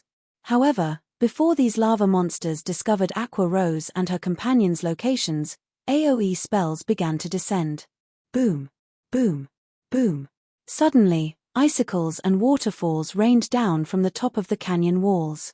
As the streams of ice and water reached the bottom of the canyon, the molten lava vaporized the ice and water, filling the canyon with a dense mist. At the same time, the canyon's temperature began to decrease. Unfortunately, Aqua Rose and the others' spells were only temporary. Their spells couldn't stop the lava from spewing out of the ground and canyon walls. Damn it! Why is there so much lava? If we can't stop it, changing the environment will be impossible, Blackie said, anxiety filling his heart as he watched water and ice become steam. If they failed to change the environment, the lava monsters would easily annihilate them. They shouldn't even dream of securing the source fire vein. Seeing the swarm of lava monsters charge up the canyon, Cola and the other MTS began to grow nervous. These level 70+ lava monsters hadn't weakened in the slightest. It seems the effects are quite good. Everything is coming along just as I expected. Shifeng smiled as he watched the rising steam. He then took out the ancient weather book and activated weather control. He hadn't actually expected Aqua Rose and the others to change the environment here by themselves. After all, only powerful domain skills could accomplish such a feat. Only a fool would try to change an area's environment with ordinary AoE spells. While the ancient weather book could alter an area's weather, it was too difficult to do so in such an inferno. It would take a very long time for the ancient weather book to alter this environment enough to impact the lava monsters. Meanwhile, the lava hound would have killed the entire team several times. Hence, he needed Aqua Rose and the others to create enough steam in the valley to hasten the ancient weather book's alteration process. Suddenly, a powerful storm began to brew above the canyon, dark clouds forming in the sky. After 5 seconds, rain began to fall, showering the lava monsters. As the rainwater covered their bodies, the lava monsters cried out in pain. Their body temperatures rapidly began to cool. Not only did the lava monsters' movement speed begin to decrease, but they also seemed sluggish. Awoo! The lava hound raged as the rain drenched its body, its howl so powerful that it even pushed away the descending rainwater and rubble on the ground. The lava hound then charged for Shifeng, swiping a paw as it pounced on the swordsman. "You're not getting past me." When the lava hound ignored him, Kola activated Titan's domain and ran at the beast with his shield raised. Boom! Sparks scattered when the lava hound's nails scratched against Kola's Titan guard. The lava hound's gigantic body came to an abrupt halt. Meanwhile, Kola only stumbled 3 steps backward, a damage exceeding -1,000 appearing above his head. To Kola, who had over 90,000 HP, this damage was practically negligible. So strong. Kola can actually tank that thing by himself? Everyone was surprised to see Kola barely harmed. This was a level 80 mythic monster they were talking about. Although the rain had somewhat weakened the lava hound, it was a mythic monster, yet Kola had received its attack effortlessly without any help. Even Shifeng was shocked by how little damage Kola had taken. He finally understood just how frightening a fragmented legendary shield was. By the looks of it, the Guardian Knight should have no problems tanking the lava hound by himself even if he didn't use Titan's domain. Shifeng also dismissed the worry that plagued his heart. He then activated Gale domain and flew toward the cave entrance in the distance. He quickly reached the mine, realizing that its entrance was so small that barely 3 people, shoulder to shoulder, would be able to enter at the same time. The instant Shifeng set foot in the mine, a series of system notifications reached his ears. Moreover, he wasn't the only person to receive the system notifications. Everyone in the Flame Demon's Valley had received them. Chapter 1844, Underground Country. Chapter 1844, Underground Country. System. Congratulations. You have discovered the Fire God's ancient land. Flame Demon's Valley Region System announcement. A player has triggered the new expansion pack Underground Country and activated the primordial taboo seal. Players may enter the Underground Country in 10 days. The system announcement repeated 3 times, the system's indifferent voice echoing in everyone's minds for quite some time. Underground Country? Shifeng was stunned. Fire God's ancient land? He had never heard of the Flame Demon's Valley containing some kind of underground country during his previous life. He only knew that the Fire Demon's Valley's monsters had a high drop rate for source fire, ore and magic crystals, and a few superpowers had fought fiercely over the area. However, this new expansion pack had never been triggered in the past. Although he had never heard of the Fire God's ancient land before, he was very familiar with ancient lands. Any location that was considered an ancient land had existed before the Great Destruction. Only, these locations had disappeared from the public eye after the Great Destruction. Meanwhile, these ancient lands were rumored to have been blessed by ancient gods, which was why they had survived for so long. But as time passed, these ancient lands had become relics. Among the various ancient lands that had been discovered during Shifeng's life, some contained items that had even been famous during ancient times. These items had all been highly sought after by the various superpowers. Hence, the various superpowers had fought desperately to claim any discovered ancient lands in the past. Shifeng had never thought that the source fire vein they had found was actually an entrance to the fire god's ancient land. This rendered Shifeng speechless. Now that the system announcement had been made, the underground country in the Flame Demon's Valley would be exposed sooner or later. The source fire vein would definitely be discovered as well. Meanwhile, the Flame Demon's Valley was tens of thousands of miles away from Star Moon Kingdom. If the Fire Dragon Empire's superpowers wanted to claim the vein, he'd be powerless to stop them. Fortunately, it wasn't easy to reach the Flame Demon's Valley's core.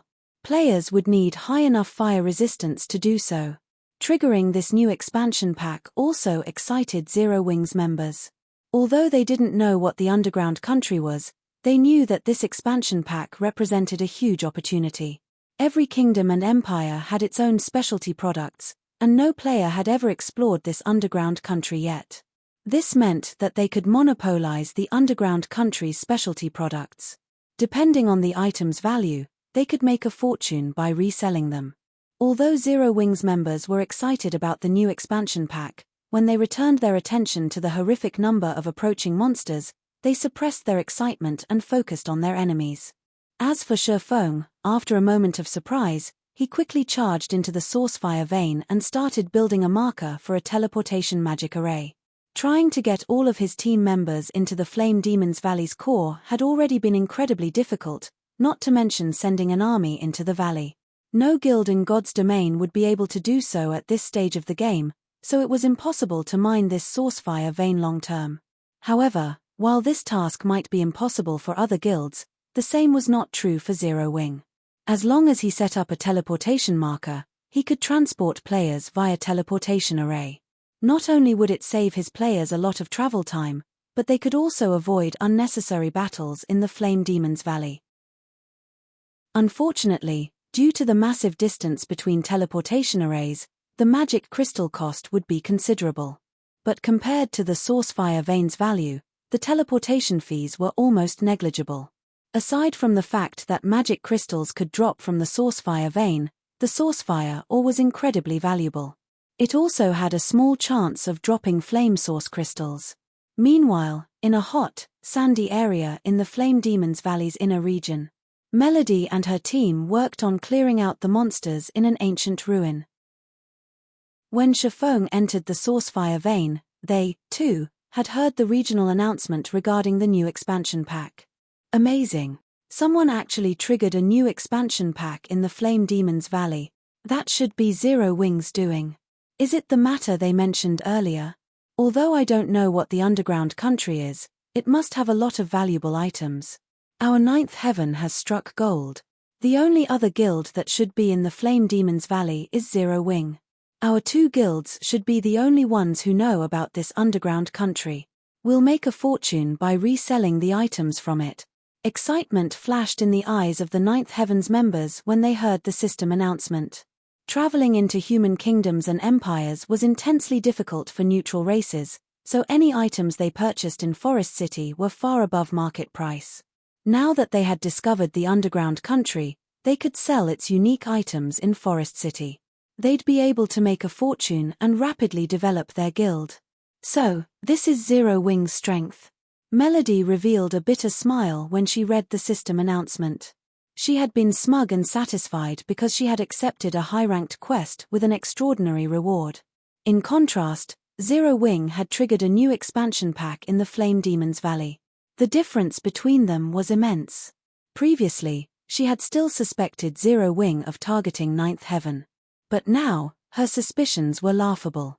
To Zero Wing, her high-ranked quest wasn't likely worth a second glance. While Ninth Heaven's members envied Zero Wing for activating a new expansion pack, Shifeng frantically set up the teleportation array's marker. Setting up a teleportation marker was not an easy task. Players needed a considerable understanding of magic arrays to succeed. The procedures were extremely complex, and normally, a player would need a lot of time to set up the marker and connect it to a teleportation array. However, to Shifeng, who was adept in drawing advanced magic arrays, this task was easier.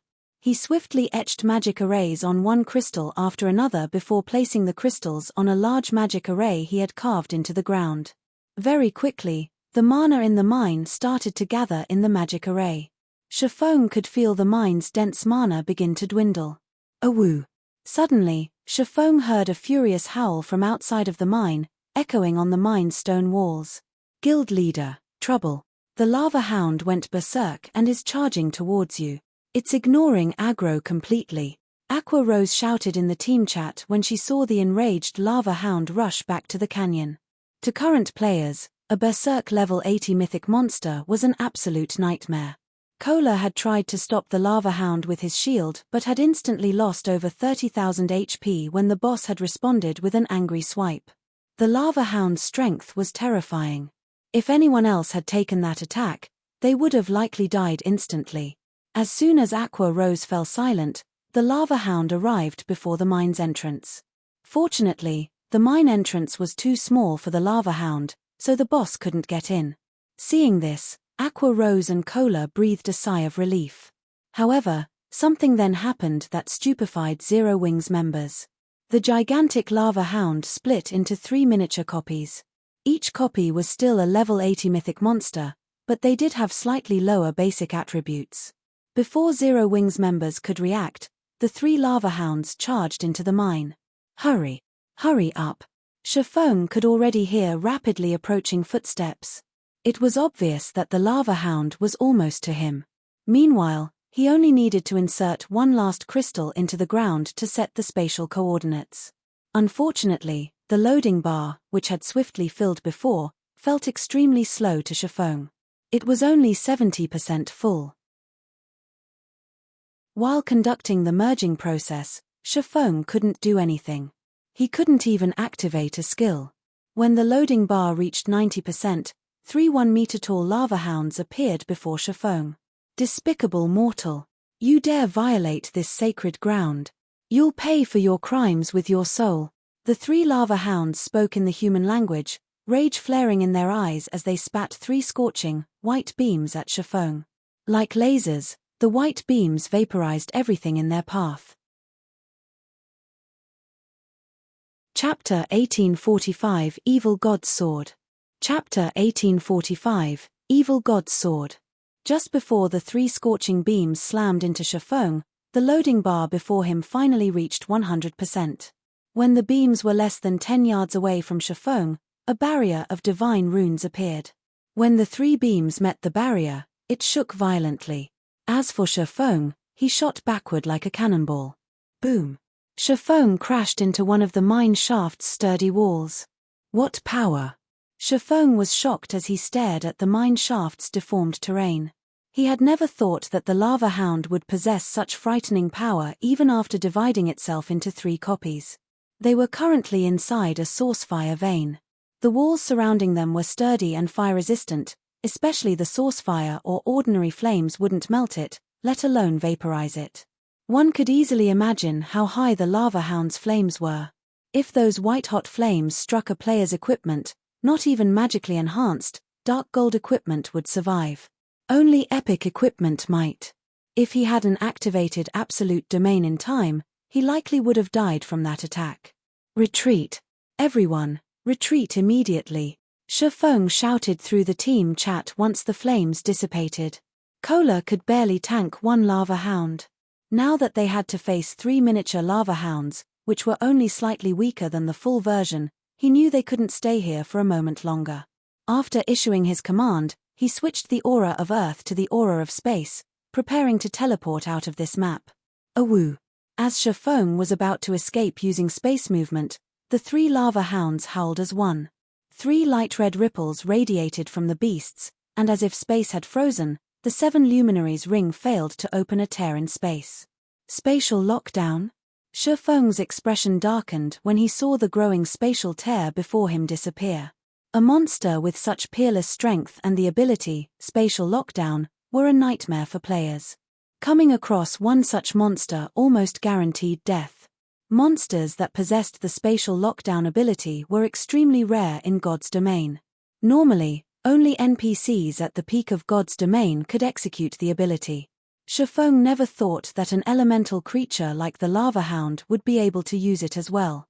You have touched on the almighty fire god's taboo. Sacrifice your soul to beg forgiveness from the fire god. The three lava hounds spoke in a chilling tone before charging at Shifeng. Although the three lava hounds were small, their movements were so powerful that space itself trembled in their wake. Their strength could even rival the complete lava hounds. As the three lava hounds approached Shifeng, they split up and assaulted Shifeng from three different directions, transitioning into a battle formation as smoothly as NPCs. Is this a god's guardian? Shifeng's expression turned somber as he watched the three lava hounds approach. It was normal in God's domain to find treasures guarded by powerful monsters, and there were some incredibly powerful existences among these guardian monsters. These guardians had been created by the gods. Normally, gods only created such powerful guardians to protect their wealth. Not only did these guardians have an eternal lifespan, but they were also undying. In addition, they commanded extremely powerful skills and spells. They were even more difficult to deal with than archaic species of the same rank and level. I can only give it a try. Shifeng gritted his teeth and used Heavenly Dragon's power before activating Divine Steps. In the next moment, 10 doppelgangers with the exact same aura and attributes as Shifeng appeared. Shifeng and his doppelgangers then charged at the three lava hounds. Although the lava hounds were powerful, Shifeng managed to nullify their attacks by constantly switching positions with his doppelgangers. Using this opportunity, Shifeng quickly made his way towards the mine's exit. Normally, guardian monsters would give up the chase once they were a certain distance away from what they were supposed to protect. As long as Shifeng moved out of range, he could shake off the lava hounds. However, the lava hounds were incredibly difficult to get away from. Not only was their strength incredibly high, but their speed was also impressive. They constantly interrupted Shifeng's advance and left very little space for him to move forward. By the time Divine Step's duration ended, Shifeng had only crossed a little over 50 yards. He was still over 100 yards away from the mine's entrance. The instant Shifeng's doppelgangers disappeared, a lava hound swiped its paw at Shifeng so fast that it was impossible to dodge. With no other choice, Shifeng raised Killing Ray to block the attack. Peng! The instant the lava hound's paw met Shifeng's sword, he felt his entire arm go numb. The impact sent his body flying backward over 20 yards, dealing over -40,000 damage. What incredible strength! This should be close to rivaling a high mythic strength. Shifeng thought as he stared at the lava hound that hit him. His encounter with the lava hound had been brief, and the beast hadn't used any skills, yet he had lost so much HP. He had already activated Heavenly Dragon's power, as well, drastically increasing his strength and defense. Right now, his defense was even higher than Kola's, although he didn't have the passive skills that provided damage reduction. Even then, he had still lost over 40,000 HP. The current lava hound before him definitely had much higher strength than the original. Meanwhile, he had to face 3 of these lava hounds. Before Shifeng could figure a way out of this situation, another lava hound pounced at him. Hurriedly, Shifeng activated parry to block its attack. Peng! Once more, Shifeng flew backward by over 20 yards. Not only hadn't he moved closer to the mine's entrance, but he was actually further from it. This was clearly what the lava hounds had intended to do with their attacks. These lava hounds' combat standards were in no way inferior to expert players. Am I going to die here? Shifeng could not help his bitter smile as he watched the third lava hound pounce at him. It would seem that he had taken on too large of a risk to set up the teleportation marker. While he did not mind losing 1 level of EXP, he carried multiple tools that would drop on his death. Moreover, these items would not simply remain on the ground after being dropped. After a certain time had passed, these valuable items would disappear. Meanwhile, when players died, they'd only resurrect after half an hour unless someone resurrected them with a skill or special tool. By the time he returned to this mine, his dropped items would be gone from this world.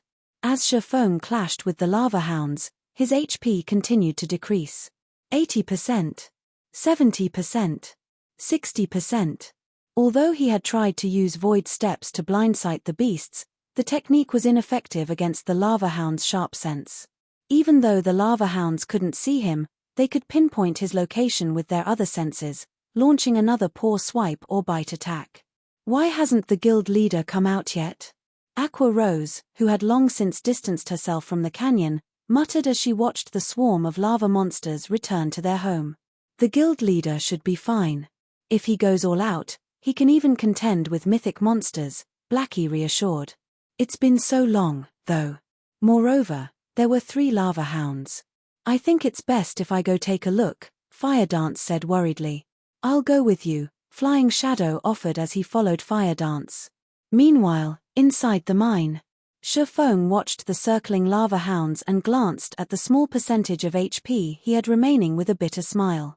Despite activating twofold Berserk, which temporarily granted him the power to contend with Tier 4 mythics, he still couldn't come within 100 yards of the mine's entrance. While he was confident that he could escape a single lava hound, 3 were too much for him to handle. To make matters worse, the 3 lava hounds coordinated perfectly. Although he had thought of using a magic or summoning scroll, the 3 lava hounds were simply too fast. They gave him no opportunities to use such tools. As twofold Berserk's duration continued to run out, Shifeng frantically searched through his bag for items that could help him out of this predicament. Suddenly, he discovered a broken long sword that had been inactive in his bag for quite some time. This long sword was none other than the evil god's inheritance, a treasured sword that had once belonged to the evil god. Seeing that the lava hounds charge at him again, Shifeng gritted his teeth and took out the evil god's inheritance. He then inserted his power into the weapon. Protecting the items that would drop if he died was undoubtedly more important than losing 10 points in all of his attributes. After Shifeng powered the sword, the evil god's inheritance pulsated. An invisible force then spread out from the sword, sweeping through the mine with so much power that even space shook with the intensity. A moment later, a deathly aura pervaded the mine shaft. Chapter 1846, Broken Sword's Power. Chapter 1846, Broken Sword's Power. As the aura of death saturated the mine, space itself froze. The 3 lava hounds slid to a halt as they glared at the broken sword in Shifeng's hand, wary. Pitch-black divine runes had appeared along the broken blade as the sword released plumes of dark smoke. The weapon felt cold and evil. The lava hounds finally discerned the broken sword's identity, and fear flashed in their eyes. It was as if they had remembered something horrific from their past. Despicable heretic! You dare set foot in this sacred land. Let the almighty fire god's flames purify your soul. After Shifeng replaced the abyssal blade with the evil god's inheritance, the broken sword seemed to trigger something in the 3 lava hounds. Suddenly, they began to grow larger as golden flames flared across their bodies. Despite standing still, the solid rock beneath the lava hound's feet began to crack. Space tore around them as if it couldn't withstand the golden flame's power. It was as if the space around them was no longer able to withstand the power of the golden flames. Shifeng could also sense a threat of death from that golden fire. Moreover, Shifeng could tell that this death wouldn't just end with a single lost level. He could feel a power akin to soul fire, although this was many times stronger. Burning and devouring his soul would be child's play for this strange fire. If these golden flames burned a player's soul, the player's account would likely be left permanently crippled. Before Shifeng could think of a plan to get out of this troubling situation, the 3 lava hounds pounced as one. At this point, Shifeng had no skills that he could use to protect himself. In addition, the lava hound's movement speed had significantly increased. With no other options, Shifeng instinctively executed Sword's Orbit. Countless sword lights enveloped Shifeng, clashing with the 3 gigantic, flaming beasts as they attacked. Boom! Boom! Boom! The resulting impacts tore the nearby rocky ground. The scattered sparks ignited anything they touched, transforming the area into a sea of fire. The 3 lava hounds were thrown back, forming 3 large craters as they crashed into the ground. Damages of over -3,000 appeared above their heads. In contrast, Shifeng remained standing in his original position, although the ground beneath him had been burned and melted. Now, he stood in a deep crater of his own that had a smooth, glassy surface. What incredible power! So, This is a weapon that had once belonged to an evil god. Shifeng was stunned as he looked at the injured lava hounds. Truthfully, the broken sword he wielded was only fragmented legendary rank. Although the weapon provided a considerable boost to strength and attack power, he hadn't expected the boost to be this intense. After all, his abyssal blade was even stronger than ordinary epic weapons, but it had never been this powerful. Meanwhile, the lava hounds before him nearly had enough strength to rival high mythic ranked monsters. Even after activating twofold berserk, he still hadn't been a match for the lava hound's strength, yet when he had used the evil god's inheritance against these monsters, he felt as if he had hit a group of weak, powerless dogs. He hadn't felt the intense impact that he had experienced during his prior clashes with these beasts. Although he had seen weapons that could weaken an opponent's power in the past, he had never seen one as strong as the evil god's inheritance. The weapon had actually decimated Tier 4 mythic monsters' strength to such a great extent. That wasn't all. When he had clashed with the lava hounds, he had felt his own strength skyrocket. It was as if the broken sword had absorbed the monster's strength, transferring it to him. As Shifeng tried to get a better grasp on the evil god's inheritance's power, a lava hound stood up. This time, however, it did not charge at Shifeng. Instead, it howled with anger and formed a golden, threefold magic array in front of itself. A moment later, a beam of fire shot out from the magic array, moving so fast that Shifeng couldn't dodge in time. This beam was the result of the lava hound's Tier 4 spell, Red Lotus Breath, the same spell that had vaporized the source fire or earlier. In response, Shifeng simply swung the evil god's inheritance at the approaching beam of fire. Boom! The broken sword sliced the crimson beam in half, the flames disintegrating the stone wall behind Shifeng. Shifeng stumbled 5 steps back as a damage of over -10,000 appeared above his head. Sure enough. Shifeng was indescribably shocked, glancing down at the evil god's inheritance in his hand. As he had guessed, the evil god's inheritance could absorb an enemy's power, converting it into his own. Moreover, he had received far more power from this attack than the last. Not only had he gained 20% more strength, but his fire resistance had also increased by 30%. This ability was simply frightening. Due to this ability, his combat power had instantly soared. Moreover, he could sense that this still wasn't the evil god's inheritance's limit. Although he couldn't see the evil god's inheritance's exact attributes, when he wielded the weapon, he felt that he hadn't fully grasped the broken sword's power. The broken sword could grant him even more boons depending on the strength of the attack he received. However, the provided improvements were not without a flaw, their short duration. Each time it absorbed an attack's power, the weapon's wielder could only retain it for a short 10 seconds. Even so, it was amazing. Shifeng found it truly hard to imagine that the evil god's inheritance was still incomplete and that he only exhibited 10% of its power after sacrificing his attributes. If he could exhibit the weapon's full power, the result would be unimaginable. Most likely, he'd be able to suppress the 3 lava hounds completely. One should be able to leave now. When he saw the other 2 beasts charge towards him, Shifeng licked his lips in excitement and ran to meet his enemies in battle. Previously, the difference between their basic attributes had been too great. Even after using twofold berserk, he had been thoroughly suppressed. Now, however, his strength had surpassed the lava hounds after he had weakened them and boosted his own with the evil god's inheritance. Shifeng relied on his superior strength and technique to push the 2 lava hounds to the side.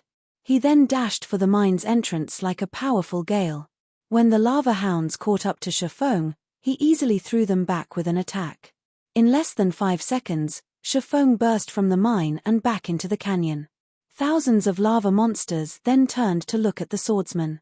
"Big sis fire, the guild leader is out," Flying Shadow said, breathing a sigh of relief when he saw Shifeng emerge from the mine. However, his excitement quickly faded, and a somber expression dominated his face. Thousands of lava monsters surrounded Shifeng, including the 3 mythic lava hounds that chased after him. Even a Tier 2 assassin like him or Fire Dance would have no hope of surviving such an encirclement, much less a swordsman like Shifeng. "I'll attract the monster's attention." Ready a defensive magic scroll and prepare to use it on the guild leader. Fire Dance felt her scalp tingle as she watched the swarm of monsters close in on Shifeng, but she had to try to rescue her guild leader. She could feel how extraordinary the flames that enveloped the lava hounds were. If those flames claimed Shifeng's life, he'd lose far more than a single level. Just as Fire Dance was about to dash forward, Shifeng raised the evil god's inheritance into the air. Suddenly, the canyon's mana began to gather around the broken blade, and the sword gradually took on a mist-like state. Shifeng swung the weapon lightly at the surrounding lava monsters. The mist-like broken sword suddenly disappeared from Shifeng's hand and transformed into 5 pitch-black sword lights that flew at the offending monsters, devouring everything in their path. This move was the evil god's inheritance's only skill after Shifeng had sacrificed a fraction of his attributes. Godslayer. With one attack, every chieftain and lord-ranked lava monster nearby was incinerated, their ashes scattering in the wind. The surviving monsters were heavily injured and unable to make the slightest movement. Chapter 1847, Flame Demon's Crown. Chapter 1847, Flame Demon's Crown. When Shifeng had swung the broken sword, the attack had carved 5 deep grooves in the rocky ground around him. The canyon's terrain had changed drastically. What great destructive power! Shock filled Shifeng as he gazed at the evil god's inheritance in his hand. Godslayer's destructive power was even greater than that of a Tier 4 super large-scale destruction spell. He had turned several hundred level 70+ lava monsters into ash instantly. The skill truly had the power to decimate heaven and earth. Unfortunately, the monsters he had killed with Godslayer hadn't granted Shifeng any EXP. In fact, he would not gain any EXP from slain monsters while he had the evil god's inheritance active. The sword would absorb it all. After killing so many monsters, the black mist the evil god's inheritance emitted had become denser. Following which, Shifeng heard the sound of a system notification. System, evil god's inheritance has accumulated sufficient life force and recovered the first evil god's mark, activating a portion of its power. The evil god's inheritance has such an effect. Shifeng was surprised. He had thought that he could only repair the weapon by collecting the missing fragments. He had never expected the broken blade to recover some of its lost power by absorbing others' life force. Evil god's inheritance, one-handed sword. A treasured sword that the evil god had once used. However, the sword had been destroyed in a battle, shattered into 3 pieces. Although the evil god's treasured sword had been destroyed, the evil god's power within remains intact. As long as one gathers all 3 fragments, it is possible to restore the sword to its past glory. This piece is the sword's broken hilt. By permanently sacrificing 10 points of all attributes, the user may temporarily use the sword's power. Although this sword has been severely damaged, it can still exert 1/10 of its original power. First evil god's mark, power absorption can increase strength by a maximum of 100%, stamina by 20%, and all resistances by 100%. When this fragment is within 1,000 yards of other fragments, the fragments will resonate. Drops upon death. Cannot be traded. Although he could strengthen the evil god's inheritance by killing a large number of monsters, he had no intentions of doing so. While Shifeng might wield extraordinary power when he used the evil god's inheritance, he'd have to sacrifice 10 points from every basic attribute permanently each time he wielded the weapon. While 10 points in all attributes might not be much to a Tier 2 player, it would add up. If he used the weapon for too often, he would cripple his account. One could say that the evil god's inheritance was even more evil than magic weapons. Hence, the evil god's inheritance should only be used as a final trump card. Shifeng had no intentions of feeding the evil god's inheritance any more life force right now, either. He only had half an hour to use the weapon after activating it. How much life force could he possibly accumulate in half an hour? However, the ability to strengthen the evil god's inheritance had truly been an unexpected boon. Following which, Shifeng charged out of the hole he had opened in the monster encirclement. Now that the evil god's inheritance had grown stronger, he had a much easier time dealing with the 3 lava hounds that chased after him. Is this the guild leader at his full strength? Flying Shadow, who watched from the valley's entrance, was astonished as he watched Shifeng take on 3 level 80 lava hounds without trouble. Even Fire Dance, who prepared to move out, was stunned. She had assumed that after so many battles and adventures, the distance between her and Shifeng had shortened. Looking at it now, however, it would seem that the gap was larger than ever. What the two assassins did not know was that Shifeng fully relied on the evil god's inheritance to command such power. Without it, he might not have survived even after activating twofold Berserk. Shifeng quickly escaped the lava hound's grasp, and although this further enraged the mythic monsters, they didn't dare leave their domain by as much as a centimeter. They could only watch until Shifeng left their sight. Despicable heretic! The almighty fire god will not let you get away with this. After Shifeng had vanished, the lava hounds released furious howls, the sounds echoing throughout the valley. At the same time, a system notification reached Shifeng's ears. System, you have incurred the Re-God's wrath. As long as you enter the fire god's territory, its guardians will hunt you to the death. How ruthless! Shifeng could not help his astonishment as he read the system notification. He had only set up a teleportation marker in the fire god's ancient land, yet he was now prohibited from entering any location the fire god sheltered. This penalty was truly severe. After all, the fire god was a god who had left behind many areas in God's domain. The fire god had even been responsible for creating a number of other worlds. This penalty basically warned him that he could lose his life if he entered any of these locations. Unless he was strong enough to defeat the area's guardians, he shouldn't even consider exploring the locations. But after giving the matter some thought, Shifeng didn't mourn the loss. Now that he had constructed a teleportation marker in the fire god's ancient land, he could lead a team to mine the source fire or without revealing themselves to the lava hounds as long as he prepared properly. In 10 days, he could also visit the so-called underground country, possibly obtaining another significant harvest. Overall, he considered this transaction quite profitable. After leaving the canyon, Shifeng regrouped with Zero Wing's other members. He then briefed Aqua Rose about the teleportation marker and had her contact her subordinates to prepare. They would need enough fire resistance to survive in the Flame Demon's Valley's core region. Moreover, only intermediate miners or higher could mine the source fire ore. They'd only be able to revisit the mine after fulfilling these two conditions. It would take quite some time to prepare. After the team rested for a short moment, Shifeng led his team into the heart of the Flame Demon's Valley. Although they came across quite a few monsters on their way, and Shifeng was currently weakened, the team advanced relatively quickly with their powerful MTS like Cola and Shifeng's summoned Tier 3 demons. As no one had explored the Flame Demon's Valley thus far, it was home to a lot of monsters, which, fortunately, provided far more EXP than normal. Moreover, a large number of treasure chests hid in the area. After venturing through the core region for 4 hours, some of the team's level 56 members had risen to level 57.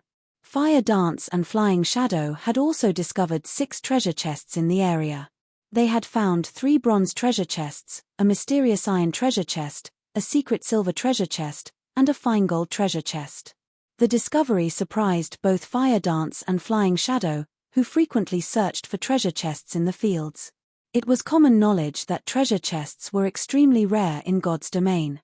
Normally, a map only had 2 or 3 at one time, yet after wandering in a small section of the core region, they had discovered 6.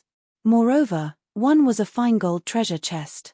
Past level 50, a bronze treasure chest would contain loot that could rival the items a High Lord dropped, while mysterious iron chests items were on par with a Great Lord, and secret silver treasure chests dropped items on par with a Grand Lord's loot.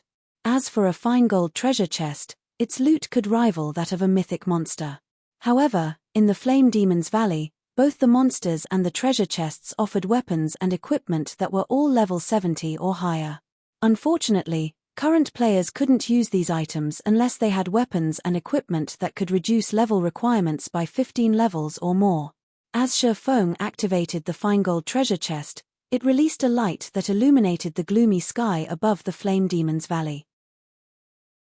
Even players several thousand yards away could see the glow. The Flame Demon's crown?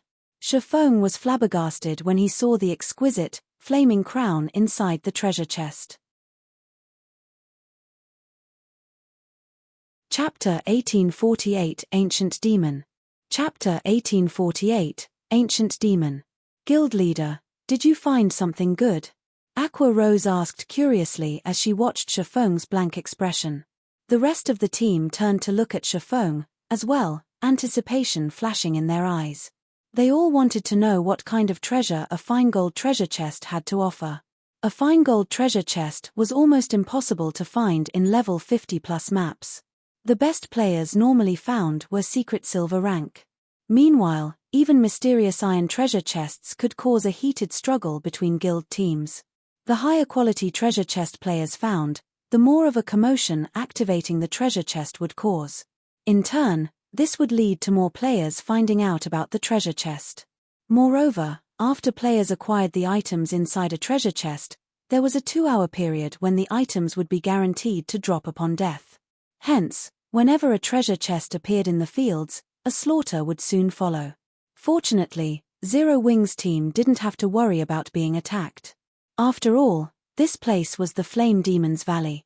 The only other players that might see the glow from the fine gold treasure chest were the Ninth Heaven members.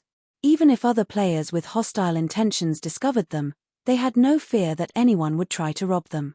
Something good has dropped, Chifeng said, laughing. He then retrieved the Flame Demon's crown and shared its statistics in the team chat. Flame Demon's crown, head, fine gold rank.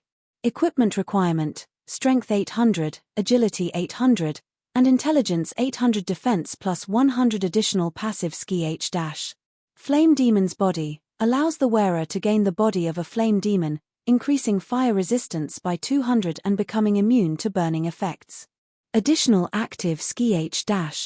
Flame Avatar becomes immune to all flame damage for 1 minute. Cooldown, 10 minutes.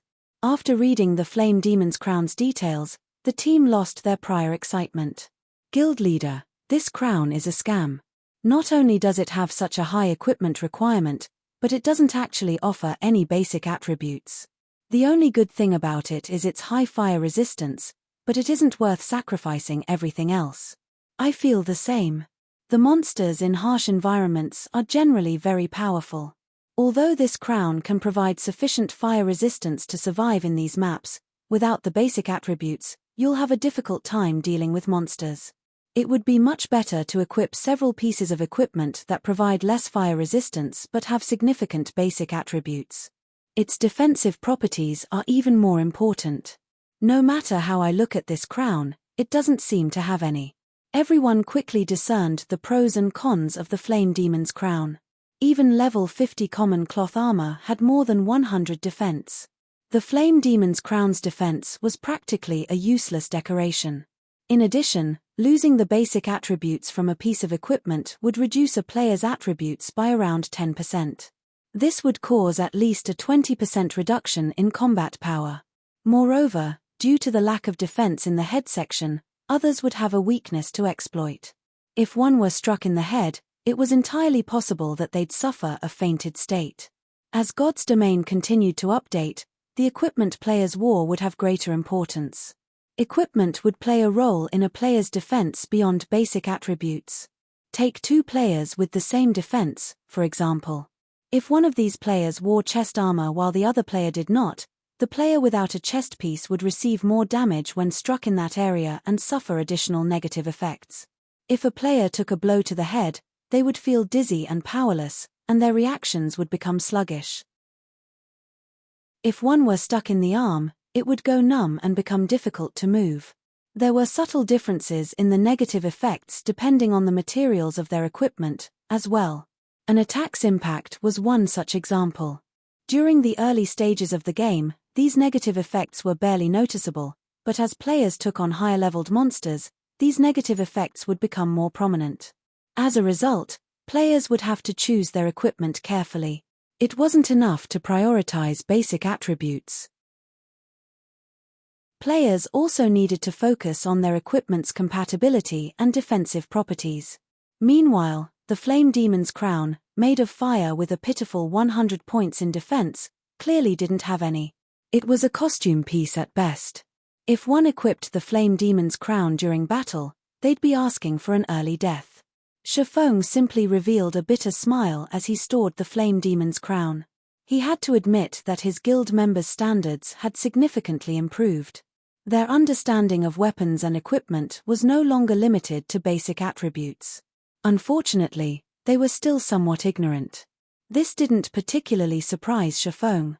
His teammates were still relatively low-leveled, after all. They still didn't fully understand resistances. They did not know just how valuable a piece of equipment capable of increasing fire resistance by 200 points was. Among the items in the fine gold treasure chest, the Flame Demon's crown was easily more valuable than the other items combined. By the time mainstream players had reached level 100 and beyond in the past, a Flame Demon's crown had sold for a whopping 5,000 gold. With that amount of money, one could purchase an epic equipment with poor attributes. Even so, players rarely sold their Flame Demon's crowns. Equipment that added 200 fire resistance was extremely rare. Most importantly, the Flame Demon's crown's Flame Demon's body allowed its wearer to become immune to burning effects. In other words, no matter how hot an environment was, players would not suffer any negative effects. They could maintain their combat power at its peak. Of course, due to the Flame Demon's crown's glaring weakness, it was only suitable for expert players. Ordinary players would be better off wearing several pieces of equipment that provided both basic attributes and fire resistance. Ordinary players already fought to get their basic attributes up to standard and as a result, struggled against monsters and in team dungeon raids. They would be asking for trouble by using a piece of specialized equipment like the Flame Demon's crown. However, expert players were different. They would easily have enough basic attributes even without wearing a headpiece. When fighting in sweltering environments, it was far more important for expert players to have high fire resistance. Hence, during the later stages of the game, the various large guilds' main force members had stopped focusing on basic attributes. Instead, they had prioritized resistances and physique. Moreover, the Flame Demon's crown was like an entry pass to the Flame Demon's Valley. As long as one had a Flame Demon's crown, they could travel anywhere within the valley. They wouldn't even have any issues exploring the Flaming Valley's core. Originally, Shifeng had worried that he didn't have enough fire resistance to survive in the central area, but now that he had the Flame Demon's crown, he wasn't concerned. Now, only the Flame Demon King himself would be a problem. In God's domain, the Flame Demon King was categorized as a world boss. Counter to most expectations, world bosses were not much stronger than ordinary field bosses. The system did not grant world bosses any special traits, either. However, they did have full control over their territories. While in a world boss's territory, players would be prevented from using magic scrolls and magic arrays. It wasn't even possible to use magical tools. At most, players could use their weapons and equipment skills. It was a nightmare for most players. After emptying the fine gold treasure chest, Shifeng and the others continued towards the central region. After traveling for a little over an hour, they finally arrived before a fiery world. White-hot flames danced along the mountain range before them. The ring of mountains resembled a burning sun, making it difficult to look at. "This place is so hot," Blackie exclaimed as he looked at the flaming mountain range. Despite standing some distance away from the mountain range, he felt as if like roasting meat. Everyone on the team felt the sweltering heat.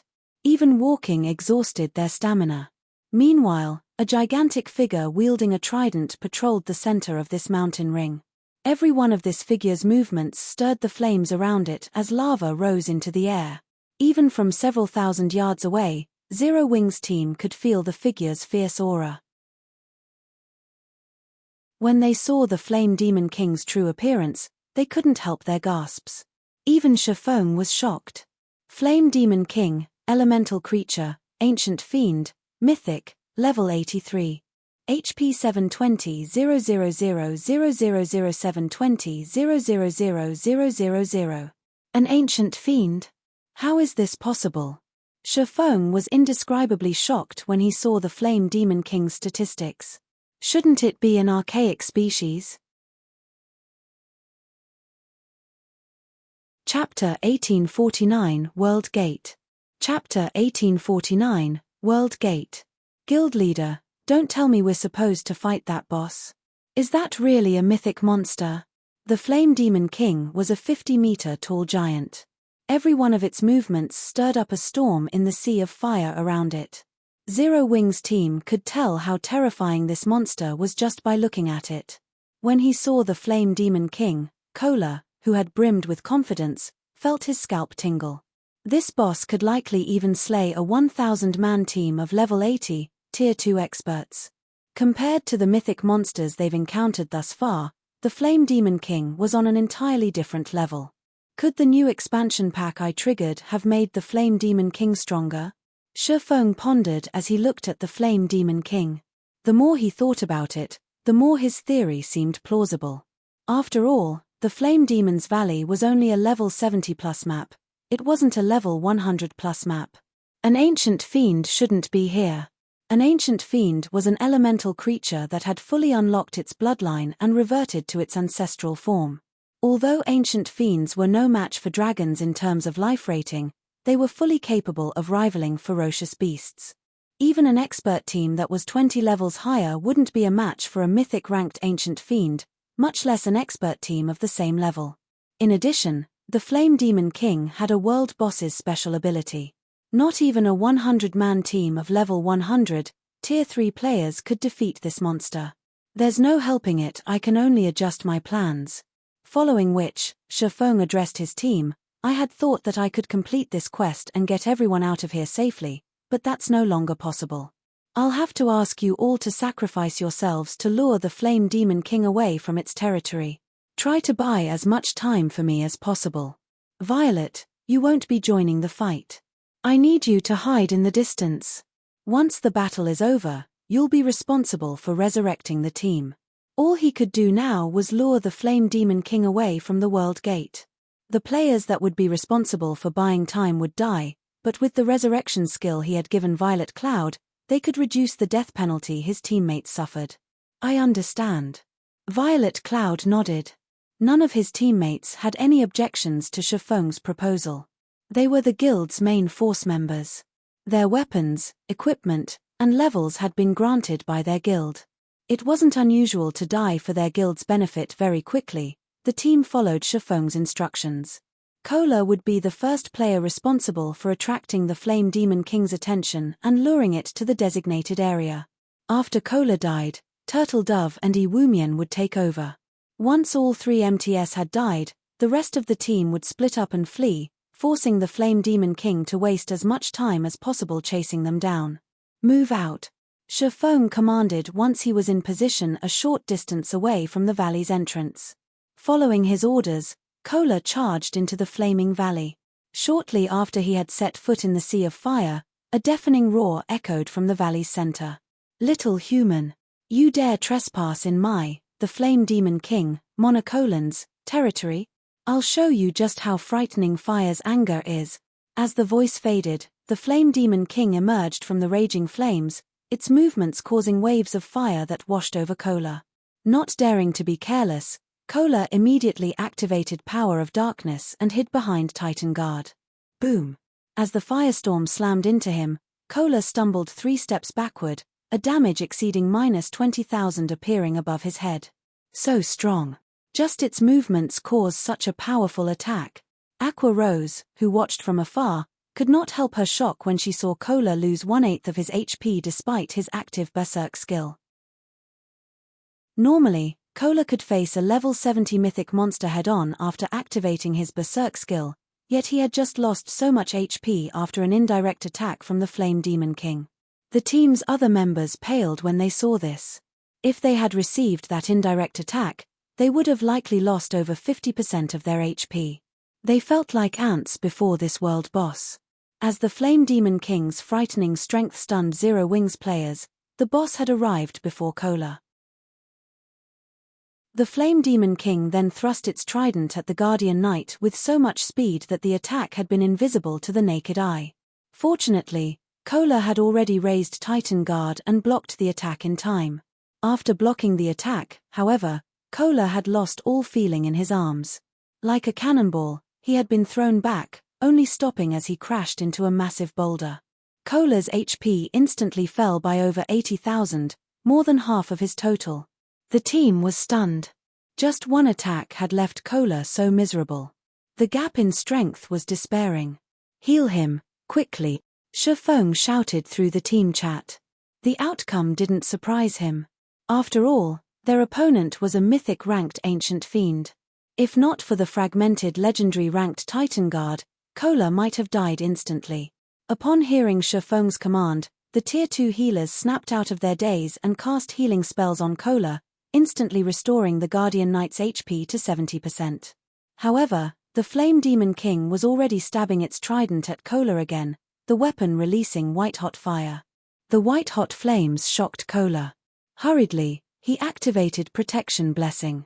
After its upgrade to Tier 2, Protection Blessing reduced the damage he took by 60%.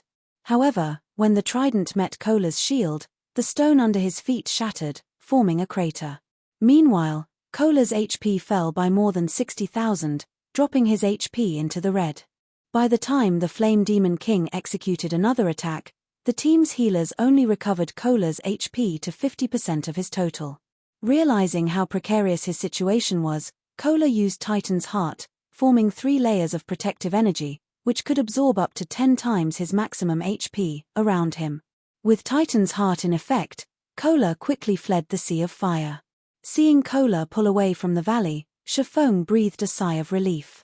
Fortunately, he had upgraded Titan Guard to the fragmented legendary rank earlier.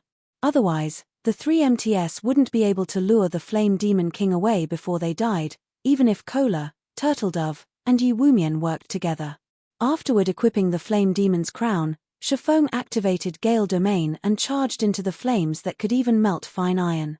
As expected of the Flame Demon's crown, it really is wondrously effective. When Shifeng soared through the fire, he only felt a little warm. He wasn't in any pain at all. Due to the additional 200 fire resistance the crown provided, he now had over 400 fire resistance. His HP only fell by a little over 100 each second he remained in the fire. After flying for about 40 seconds, he noticed Kohler's name darken among the list of his team members. It was obvious that the Flame Demon King had killed Kohler. So quickly? When Shifeng realized that he was still over 200 yards away from the stone gate in the center of the valley, his expression darkened. Kohler was the sturdiest player in the team. He had thought that the Guardian Knight alone would be able to buy him enough time to reach the World Gate, but it seemed that the Flame Demon King was much stronger than he had expected.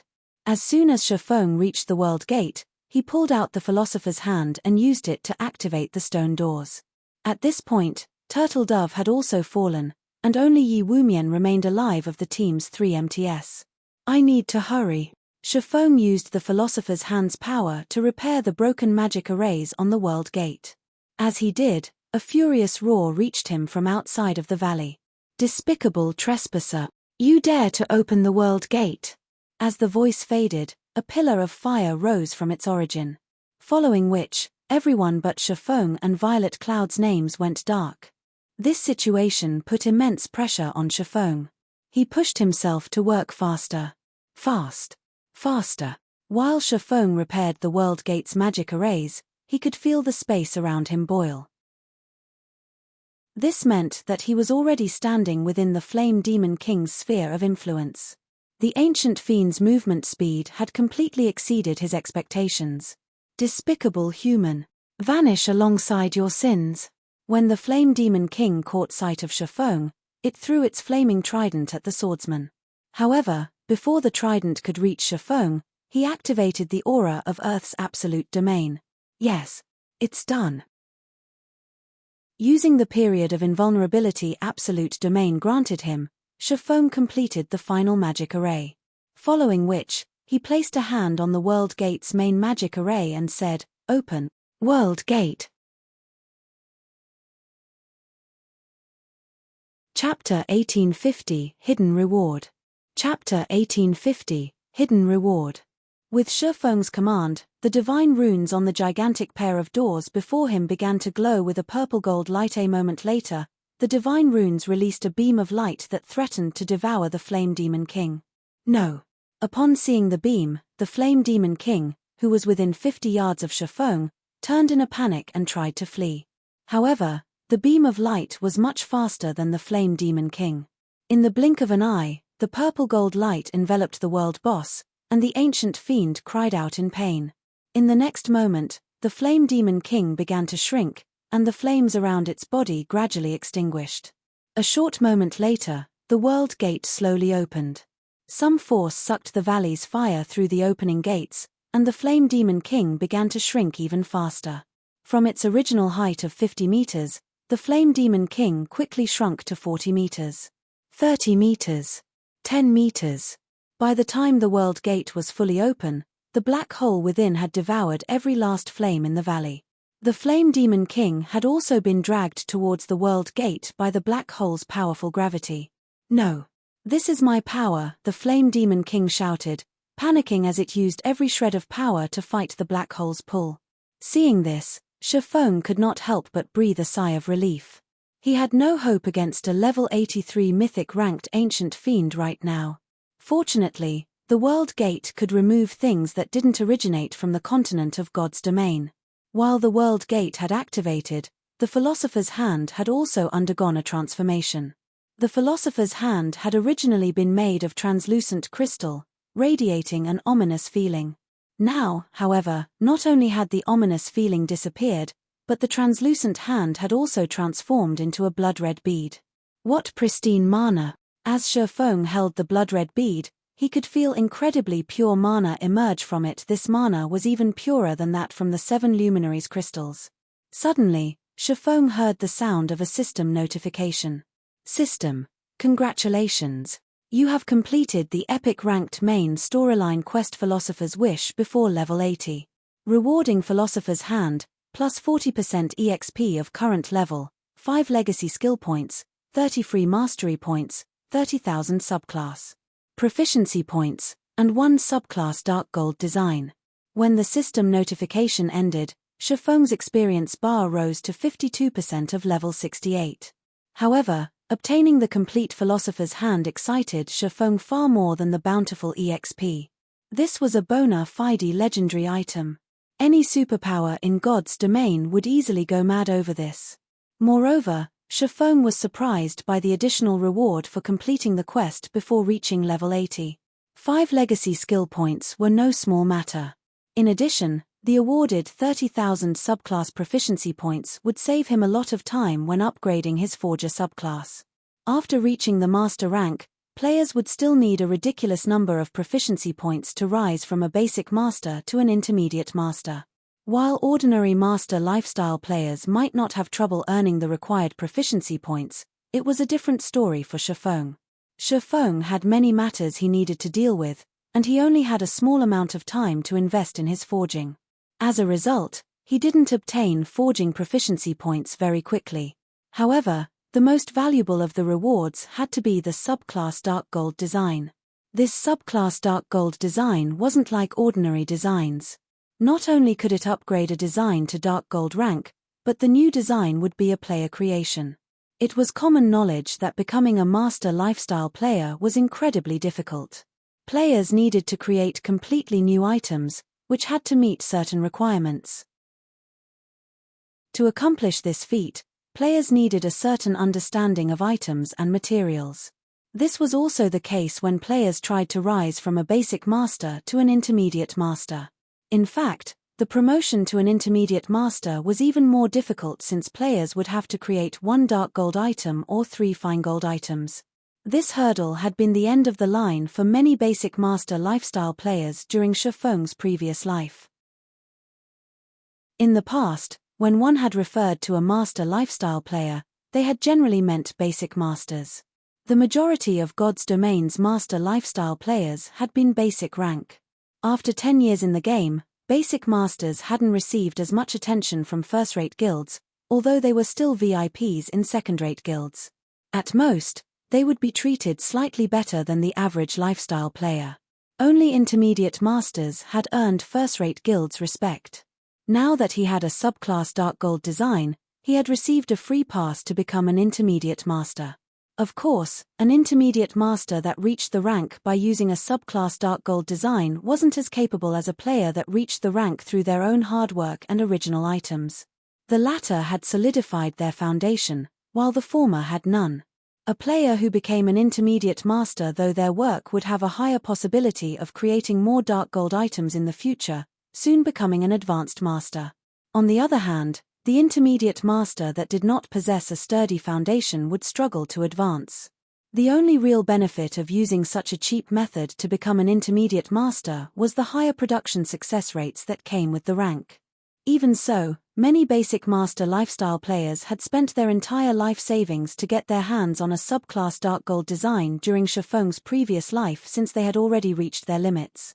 As Shifeng celebrated his additional rewards, the world gate began to close. By the time the world gate had shut, the valley was void of fire. Only the scorched earth remained. Despicable human. It took me hundreds of years to accumulate that power, and now it's all gone. You will pay for this with your soul. I will turn you into a puppet that will forever live under my command, the Flame Demon King bellowed as it glared at Shifeng. Currently, the Flame Demon King was only 8 meters tall. It looked like an infant compared to its previous size. Its aura was also much weaker. Flame Demon King, elemental creature, mythic. Level 81. HP 32,000,000,032,000,000. The Flame Demon King didn't even have the HP of a mythic monster anymore. A mana depletion debuff also graced its status bar, lasting for a whole hour. The world gate has robbed it of so much energy. Shifeng was astonished when he saw the enraged Flame Demon King. The valley's flames had originated from a higher plane, containing unparalleled power. The fire had been highly sought after by fire elementals since they could increase the elemental's power. The Flame Demon King had only grown so strong because it had continuously absorbed these flames' power. Now that the world gate had returned these flames to their source, the Flame Demon King had lost the power it had accumulated over the years. With the energy that had bolstered its physical form gone, it was only natural that the Flame Demon King had weakened. Only, Shifeng never thought that the Flame Demon King would grow this weak. Thinking up to this point, Shifeng abandoned all thoughts of escape. This was a once-in-a-lifetime opportunity. When the mana depletion debuff ended, the Flame Demon King would recover its strength. Although it wouldn't be as strong as it had been, it would still be beyond current players' capabilities. Before the Flame Demon King could launch an attack, Shifeng activated Power of Darkness, Phantom Kill, and Dragon Soul. A level 68 High Lord ranked Black Dragon should have 0 chances against a level 80 mythic monster, but now, the Black Dragon had the upper hand against the weakened Flame Demon King. While the Black Dragon kept the Flame Demon King busy, Shifeng activated every skill he had to the weakened boss. Thunder Flame Explosion, Flame Burst, 9 Dragons Slash, Lightning Slash. Although the weakened Flame Demon King was still a world boss, whose ability prevented players from using external tools, it no longer mattered. The Flame Demon King's defense had drastically fallen, after all. Now, Shifeng's normal attacks dealt over -30,000 damage, while critical hits dealt over -70,000 damage. Even the weakest of his skills inflicted over -100,000 damage. Even when the Flame Demon King used its powerful AoE attacks, Shifeng, who had over 400 fire resistance, only took a little over -3,000 damage from each hit. The Flame Demon King's HP continued to fall. 80%, 50%, 20%. When the Black Dragon's duration was almost over, the Flame Demon King had around 10% HP remaining. Once the Black Dragon was gone, Shifeng would have to fight the world boss head-on. I guess there's no other choice. Shifeng sighed as he came to terms with his current predicament. A moment later, he retrieved the evil god's inheritance from his bag once more. Trying to escape a world boss was an extremely difficult task. This was especially true now that he had used all of his skills. Furthermore, it wasn't every day that he found himself in such a favorable position against a world boss. Die. Gritting his teeth, Shifeng sacrificed his attributes to activate the evil god's inheritance. He then activated Godslayer. 5 pitch-black sword lights instantly pierced the Flame Demon King, leaving 5 deep grooves in the rocky ground before Shifeng. Despicable human.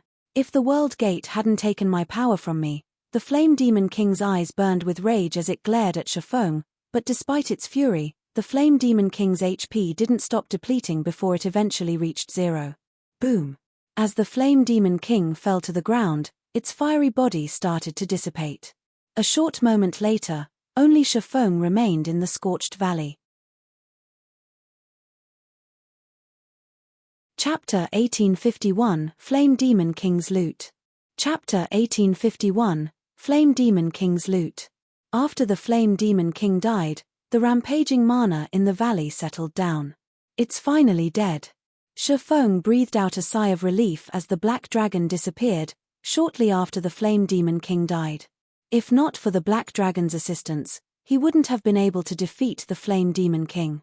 After all, even though the Flame Demon King was weakened, it was still a mythic monster. The boss had possessed not only superior strength but also far more HP.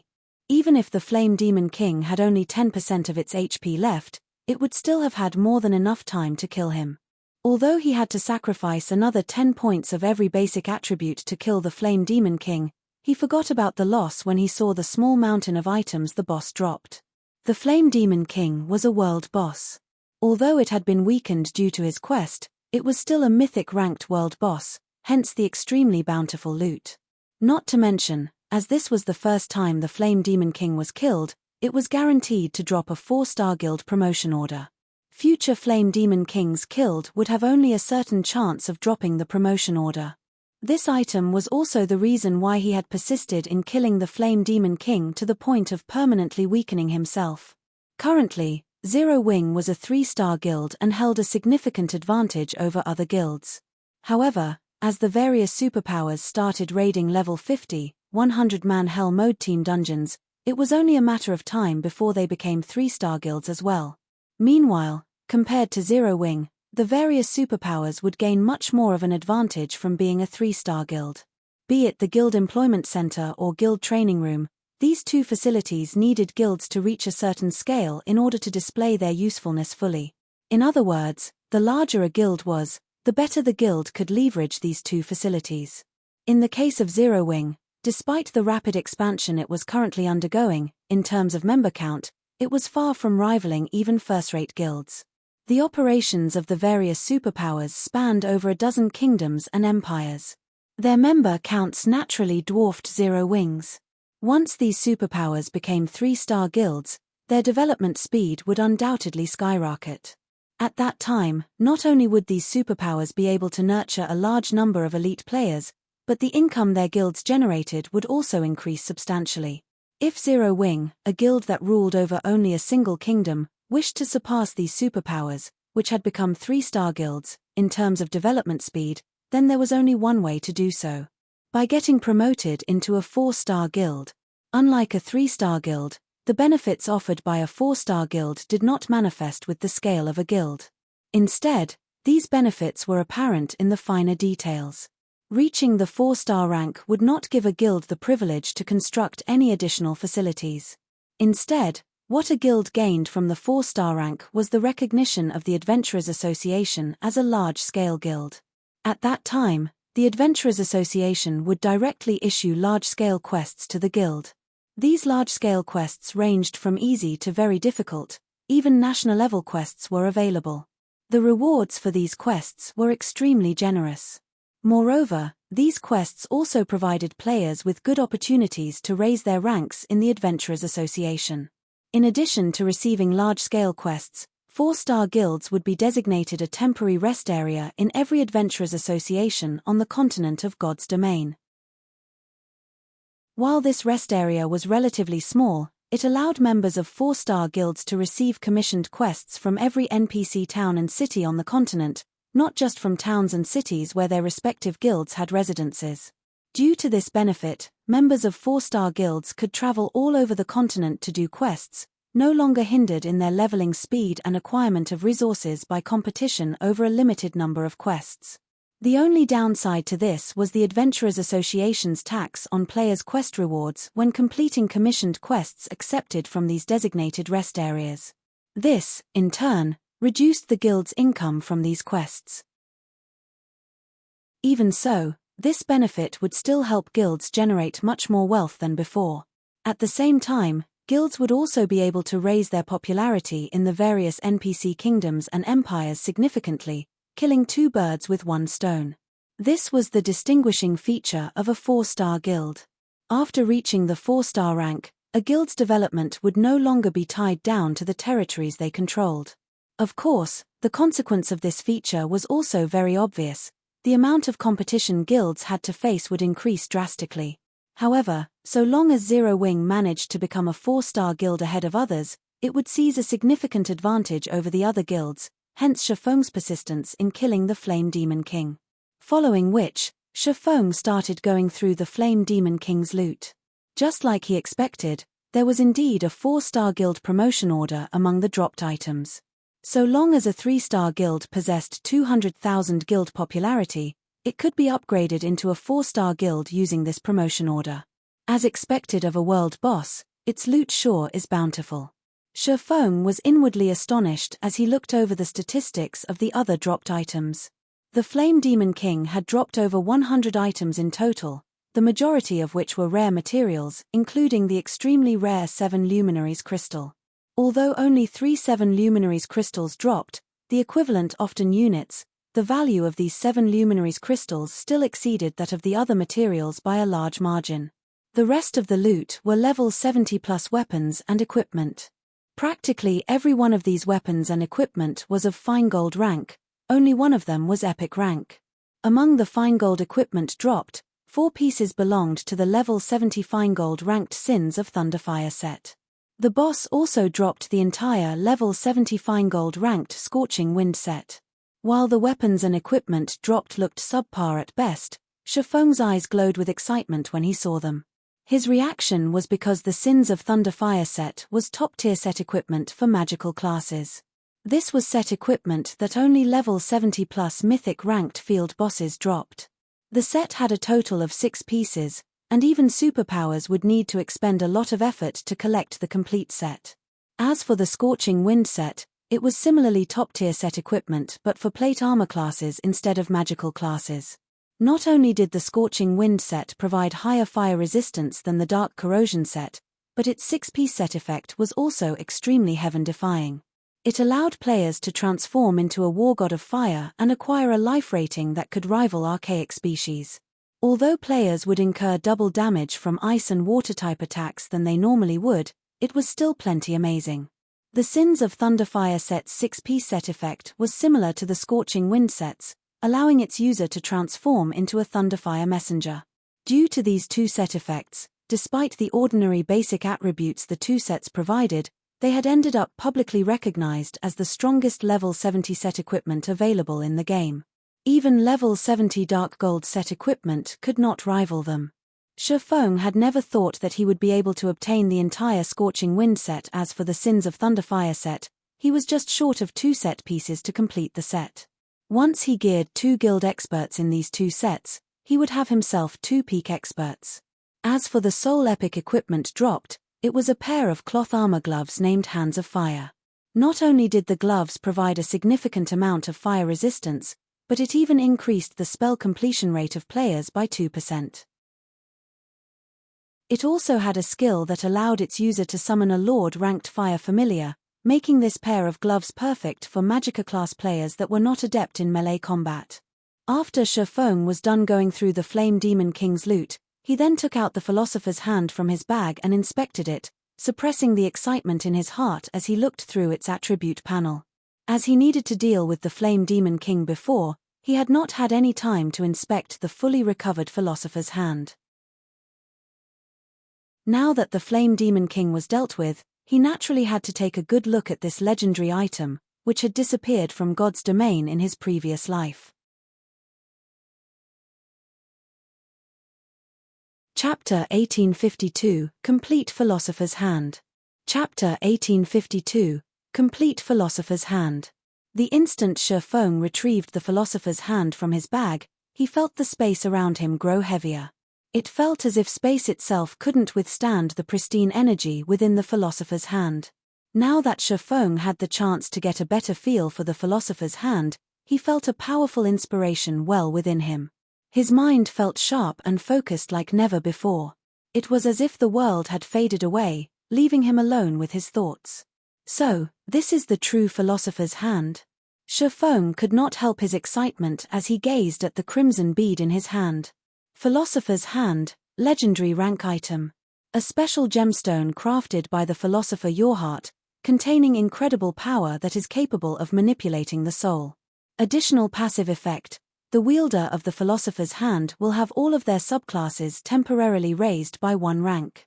Additional active skill 1-. Philosopher's Soul offers players guidance for 10 hours when crafting items.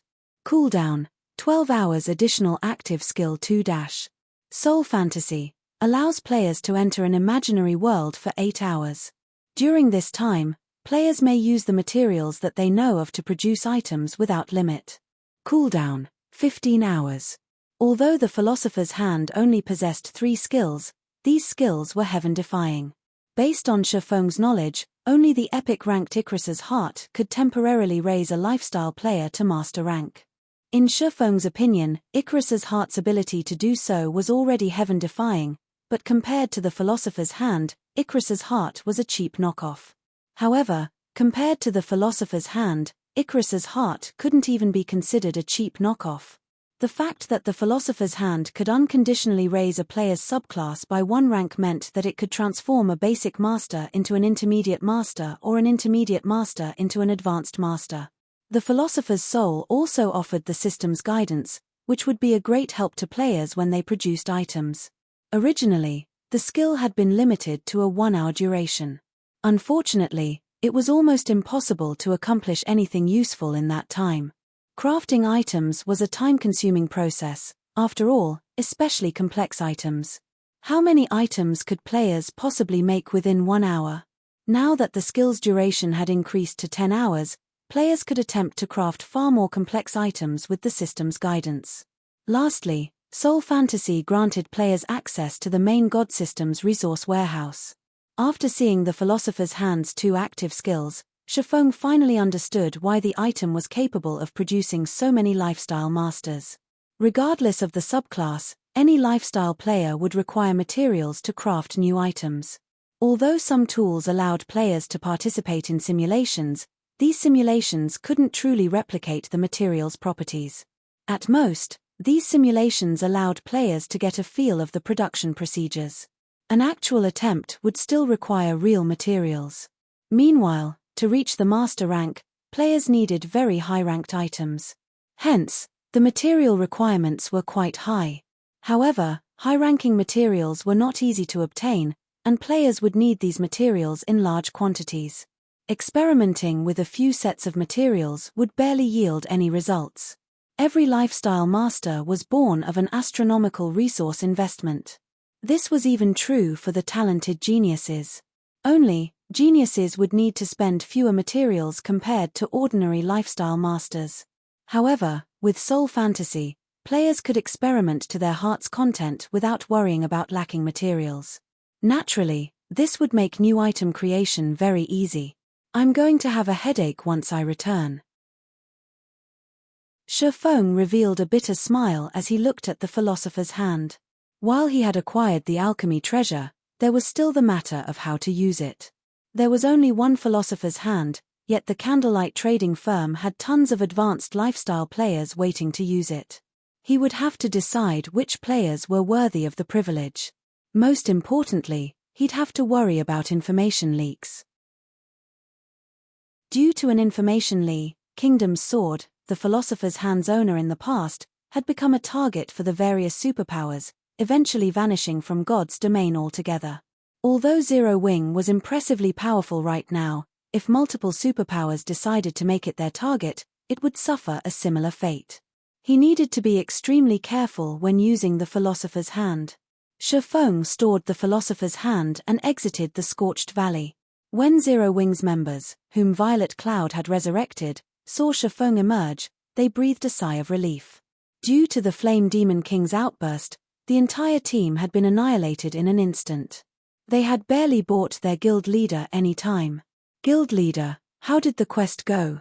Aqua Rose asked worriedly. Not only were high-ranked quests incredibly dangerous, but they also gave players very few chances of success. Plenty of quests only gave players a single attempt, and since their deaths had been so unexpected, they knew it was likely that this attempt had been a failure. Hence, Aqua Rose wondered if they'd have a second chance. On the off chance that this quest didn't offer a second chance, Shifeng would have to suffer the system's penalty. To ordinary guild experts, suffering a system penalty wouldn't be much of a problem. At worst, if the penalty were severe, they could just start over with a new account. However, Shifeng was different. He was Zero Wings guild leader. If he suffered such a severe penalty, it would shake the very foundation of the guild. Relax. I completed my quest, Shifeng said, chuckling at the worried expression on Aqua Rose's face. That's wonderful. I worried that we had failed the quest and you'd have to pay a high price for it. Now that the quest is complete, we didn't waste our trip here, Aqua Rose said, breathing a sigh of relief. She then looked at Shifeng curiously and asked, "But, guild leader, you really are amazing. You actually escaped the Flame Demon King after completing your quest. Looking at the terrain, there should only be one path out of the valley. How did you manage to hide from the boss, guild leader?" She had experienced the Flame Demon King's frightening might personally. The world boss had been beyond terrifying. It was basically a god to current players. She found it very difficult to imagine any players defeating the Flame Demon King, even after reaching the same level.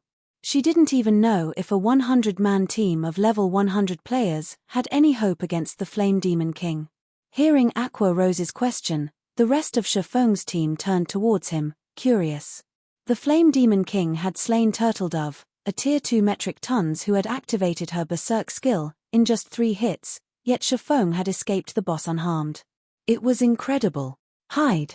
I wish I could have hidden from it, but the valley is only so large. Where would I possibly hide? Shifeng said, shaking his head. If you didn't hide from it, how did you get away safely, guild leader? Didn't the Flame Demon King discover you as you left? Shifeng's reply on confused Aqua Rose further. When the Flame Demon King had killed her, she had caught a glimpse of the boss as it charged back into the valley, where Shifeng had still been. It discovered me, of course, Shifeng said, smiling. But rather than wait for it to attack, I decided to strike first. Then, guild leader, how did you get out? Aqua Rose asked, utterly confounded. Did you use an auto-resurrection tool? Although auto-resurrection tools were very rare and precious in God's domain, they were nothing new. Aqua Rose couldn't think of any other way that Shifeng would have escaped the Flame Demon King's pursuit. Take a look at this, Shifeng said, smiling as he retrieved a gigantic, crimson crystal ball from his bag. The fire-type mana within the crystal ball was so dense that the ambient fire-type mana automatically gathered around it. Isn't that a flame core? But the fire-type mana in the core is incredibly dense. It's even denser than the flame cores we obtained from Great Lord-ranked flame demons. Looking at the gigantic flame core in Shifeng's hands, Aqua Rose realized a possibility. Doubtfully, she asked, could it be? Guild leader, did you kill the Flame Demon King?